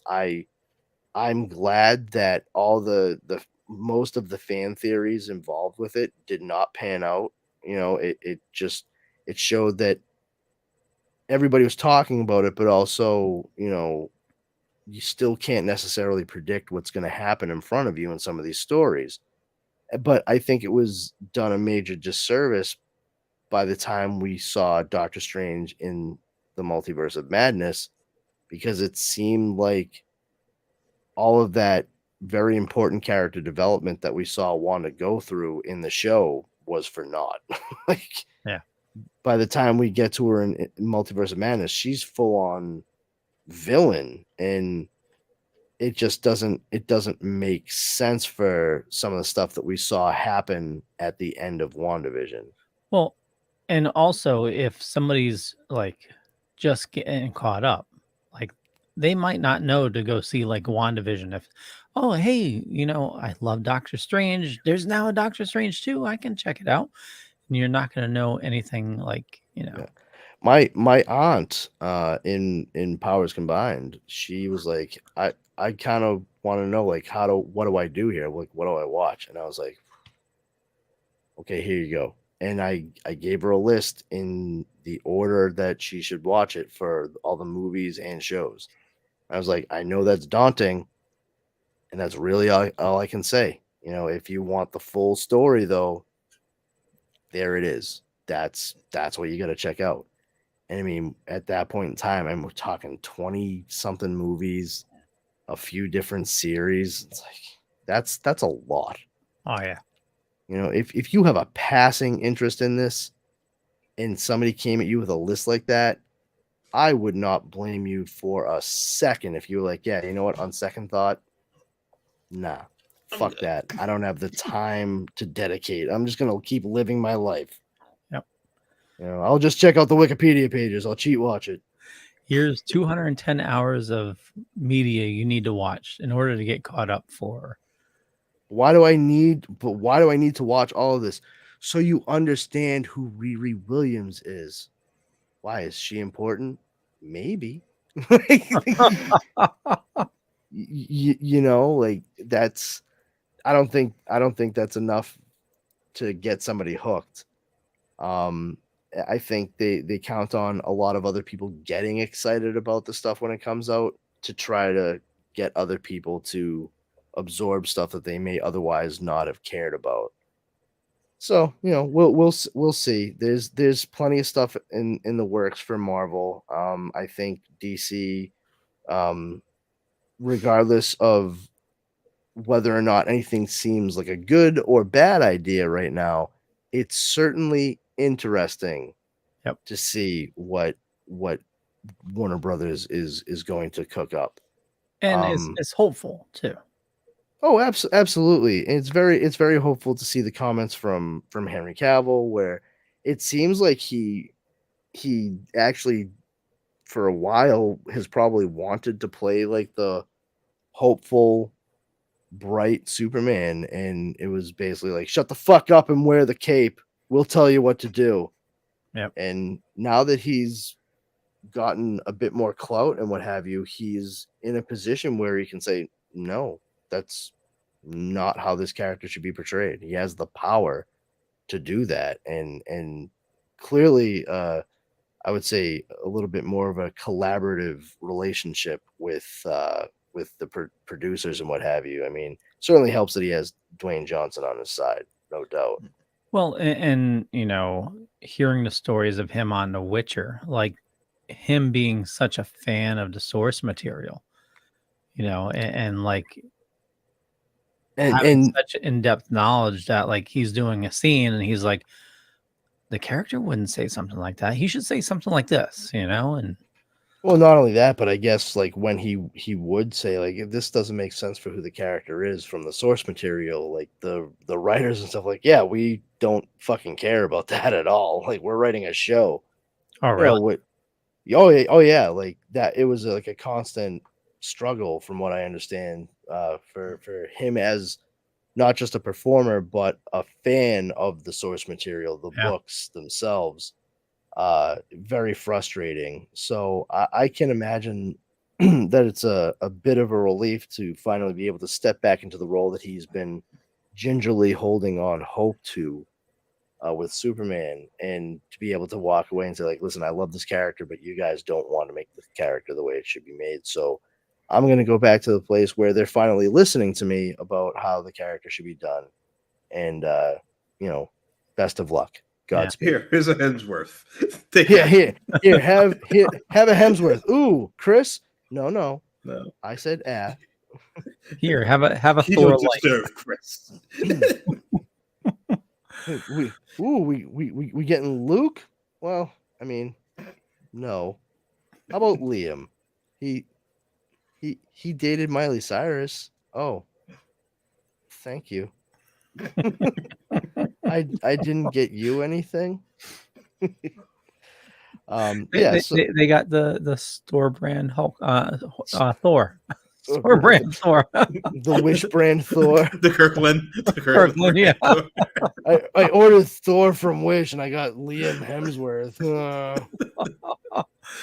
Well, you know, it's kind of sad too, because like I did not read the books for The Witcher. I enjoyed the show, but you know, I started playing Witcher 3, and the storyline, like, is just friggin' phenomenal. Like, a storyline shouldn't be that good in a video game.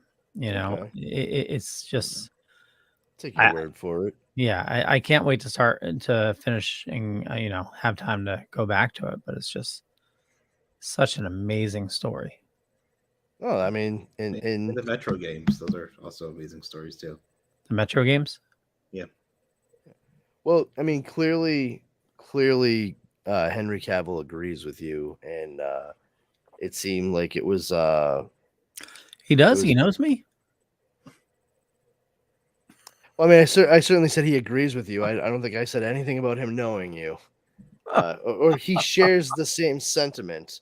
I can say, but you know, it was probably because of that where it's just like a little bit too difficult, and you know, maybe he's holding on to it a little too tight. So he's like, yeah, I think maybe better if I stay a fan and not have my experience altogether soured by this. Okay. You know, and now we wait to see what he shows us next and all that jazz. And we'll wait to see what Sony does soon with some of their stuff. Not that it has anything to do with DC, but you know, we're seeing all kinds of stuff popping up now between shared characters again. Because Kingpin, dun dun dun. Yeah, everyone, he's actually a Spider-Man villain. Yeah. And the agreement for when Sony purchased the film rights to Spider-Man was they get the film rights to all of the characters from Spider-Man. Kingpin would be one of them. Wait, back up. Say that again. Kingpin, Spider-Man. Kingpin. No, when Marvel bought. When Sony, Sony. When Sony bought all the film rights to Spider-Man, they got the film rights for all of the characters from Spider-Man. And Kingpin is a Spider-Man villain. So we're not going to see Kingpin again? I don't know how it's going to pan out, but yeah, it's not great. No, I mean, if you slide Sony some money, they'll probably be all right. I mean, they have a business relationship now because of Spider-Man in the MCU. You know, they'd be foolish at this point to not let the MCU just take Spider-Man, share in the profits, and allow them to utilize the character to the best of their ability, which I frankly am far more interested to see what the potential for a droplet of Black Symbiote left in the MCU is than any continuation of anything Sony is doing separate from the MCU. I have no desire, honestly, personally, I have no desire to see any continuation of the Venom movies or Morbius or anything like that. They can all get fucked. I cannot believe they're making a Madame Web movie. Like, so fucking stupid. They just don't learn any lessons over at Sony. I don't understand them. Like, it's so dumb. Like, they tried already with The Amazing Spider-Man 2, and they went and made Morbius and made the same exact fucking mistake at the end of that movie. It's Morbin time. You boneheads. I swear to God. But anyway, yeah, so there's rumblings all across, and a lot of it is speculation. That's why it's hard for us to like say, concrete, this, that, and the other thing. We're waiting for bigger news to drop on us, and we'll get more of that in the coming months for sure.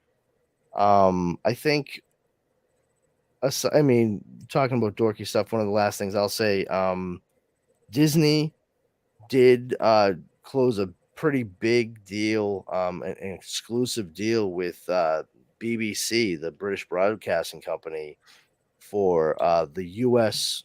rights to Doctor Who. Oh yeah, yep. And the reports on that, and this is wait, legitimate. it was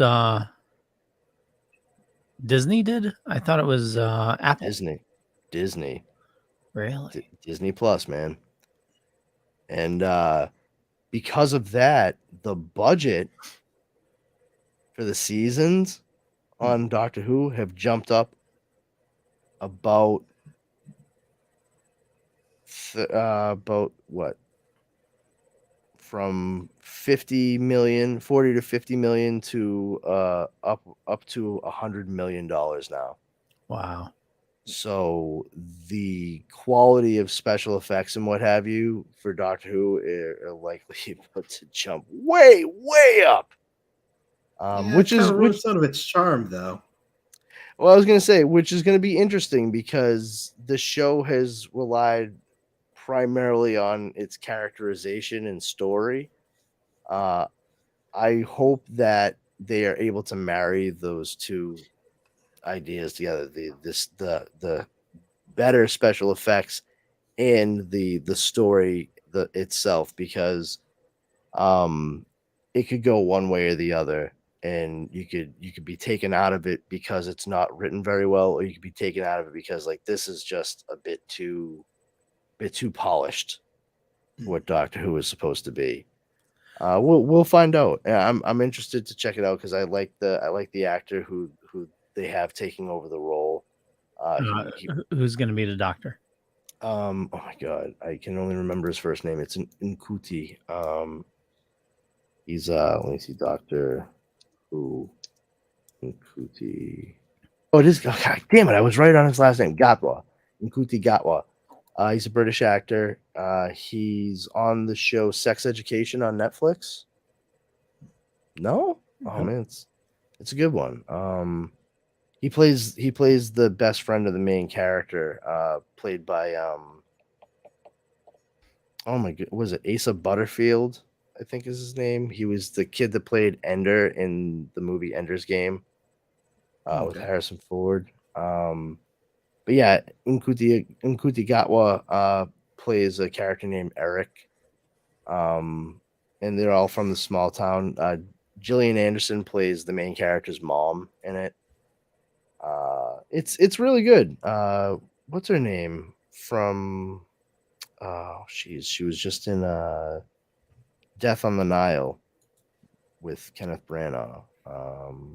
She looks an awful lot like Margot Robbie. That's why they had her dye her hair dark in the show after the first couple of seasons.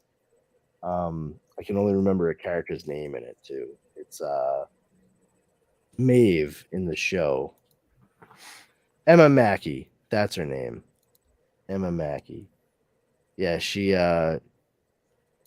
plays like sort of the love interest of the main character in it. Yeah, let me see if I can open this up. It is kind of funny. Oh, that's such a small photo. Come on, guys, you're killing me. Let's see here. Oh, perfect. Open image in new tab. Oh, that's a nice big one here. Yeah, this is Emma Mackey in like the first the first like couple seasons of the first season of Sex Education. Tell me she doesn't look like Margot Robbie. Yep. Yeah. People actually started like making the comparison like all the time. You can see like those boom, like they could easily play sisters based on that look. But then they were like, yeah, no, you can stop dyeing your hair blonde, and they let her go back to dark hair, and it makes a world of difference. There's no mistaking that girl is not Margot Robbie at that point. But so if Disney takes over, when takes over Doctor Who, they're not taking it over. They have exclusive rights in the U.S. Okay, so does that mean that we'll see all the previous Doctor Who's on Disney? Well, I don't know about all. I don't know that they're going to put all the classic Doctor Who on Disney, but probably all of New Who. Okay, New Who. I like that drink. New Who is the only drink that literally beckons to me when I walk into a store. So I could picture it now, though. Imagine like a Marvel-esque intro where instead of Marvel characters is going like through all the timelines of Doctor Who. I think that'd be pretty cool. I refuse to not at all. that. No? Yeah, I do not want that in the least bit. No, I do not want Doctor Who to be anything close to what Marvel is. I'm not saying rip it off exactly, but just I'm saying don't even try to be like it at all. Let Doctor Who be Doctor Who. I mean, what would be lovely with the infusion of cash from this deal that the BBC has made with Disney is that you're able to see some grander scope Doctor Who stuff. Not to, like Yo-Yo said, you don't want it to lose any of its charm, but it can add some much needed credence to some of the bigger set pieces that they do try to attempt in Doctor Who. For example, when they have like large scale invasions, like when all the Cybermen drop down, all Day of the Daleks kind of stuff. Like it'd be nice to have them all floating about London and what have you, and not have it look like these brought to you by the guys who make elves disappear on screens in basements since '93. I totally get that, and I totally get the charm of Doctor Who. I'm just trying to think, if Disney's gonna try to bring a new era of Doctor Who, I'm thinking for like the new Whovians. Like you don't want to do a complete history of Doctor Who, but give sort of like some inkling of the history of Doctor Who. Well, I Yeah. wouldn't be Go surprised. back and watch old Doctor Who. Sorry. I wouldn't be surprised if they did some kind of like Doctor Who BBC produced special in conjunction with Disney to put on Disney Plus as a refresher / introduction for the character, to act as a shortcut. I think that's the smarter way to go about doing it.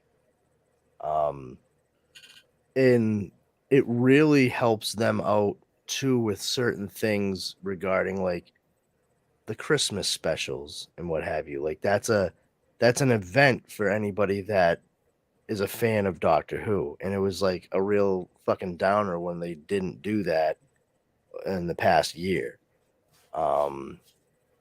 So I mean, we'll see what happens. I mean, Doctor Who runs dark sometimes, and my concern is that the BBC will try to keep from going too dark, which is unfortunate because I mean, some of the best dark sci-fi comes out of Britain. That they might try to tamp it down because they want it to be more palatable for the audience over at Disney Plus. I don't think that benefits anybody at all. No, well, certainly not fans generally. I understand the bottom line might be affected for those folks that have more of a financial stake in it, but we'll see how it goes. I don't know. Like I said, I don't know how much of the 60+ year history that they'll have available. But at the very least, I do think it's kind of exciting that, like you said, there might be new fans made for the character, and to see Doctor Who maybe become more popular in America because more people become aware of it due to its presence on Disney Plus. I'm for it, man. That's great. And it will be important for some of the special effects to really be a bit more effective because of those new fans. They can't come in 2022 not knowing much about Doctor Who and have it look like the first season when Christopher Eccleston took over for, when he started in New Who. And because personally, like, I'm not fickle when it comes to that kind of stuff, but I can't really, it's tough for me to go back and watch classic Who. It's so, if I feel like I'm watching masterpiece theater sometimes when I watch some of that older stuff. And and it's a generational thing, certainly, because my uncles, who were only 10 and 12 years older than me, they loved running home to watch Doctor Who. They were a big fan of the Tom Baker Doctor Who and what have you. Like, makes perfect sense. And then you cut to several years later, and there I am, at 20 years old, and they restart Doctor Who, and I'm like, oh, what's this business? And I'm like, oh, hey, this is kind of neat. Oh, he's got a leather jacket. He's definitely like smarmy. I dig this guy. And like, oh, hey, wait a minute, that's the guy that's on Heroes as the Invisible Man. I get it now. And it's it made a big difference. And even now, looking back on some of those earlier seasons in New Who, where it goes from Christopher Eccleston to David Tennant, there are some things where it's like, you guys really were stretching your budget as far as you fucking could here. I mean, that was the aesthetics for a lot of the shows BBC's during that time. Like, oh god, there's one with dinosaurs that I can't remember the name because that's gonna bother me. Oh man, a Doctor Who with dinosaurs, or no? There's a BBC show. Oh, okay. Because I Primeval. Yep. Okay. I know. Yeah. Jesus. Yeah. That one definitely does not look fantastic. But again, like during that time, like it fit that aesthetic during that time. I love that show personally. It did. No, you're 100% correct.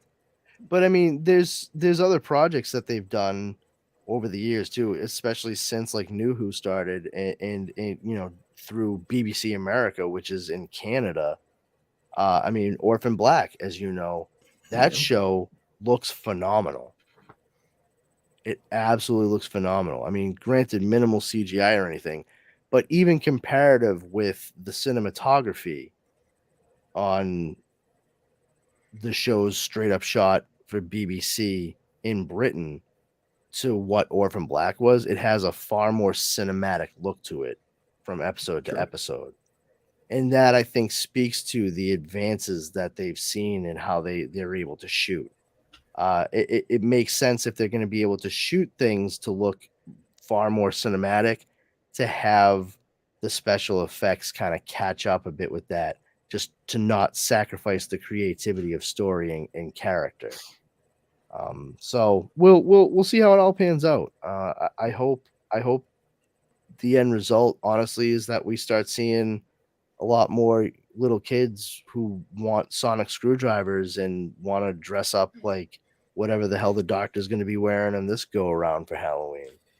You know, God, where is my sonic screwdriver? I have a TARDIS right there, but I don't have my sonic. I'll figure out. Yeah, but I mean, I'm a fan, and I like the kid that they cast as the new Doctor once David Tennant finishes his second stint as the Doctor. So fucking bizarre.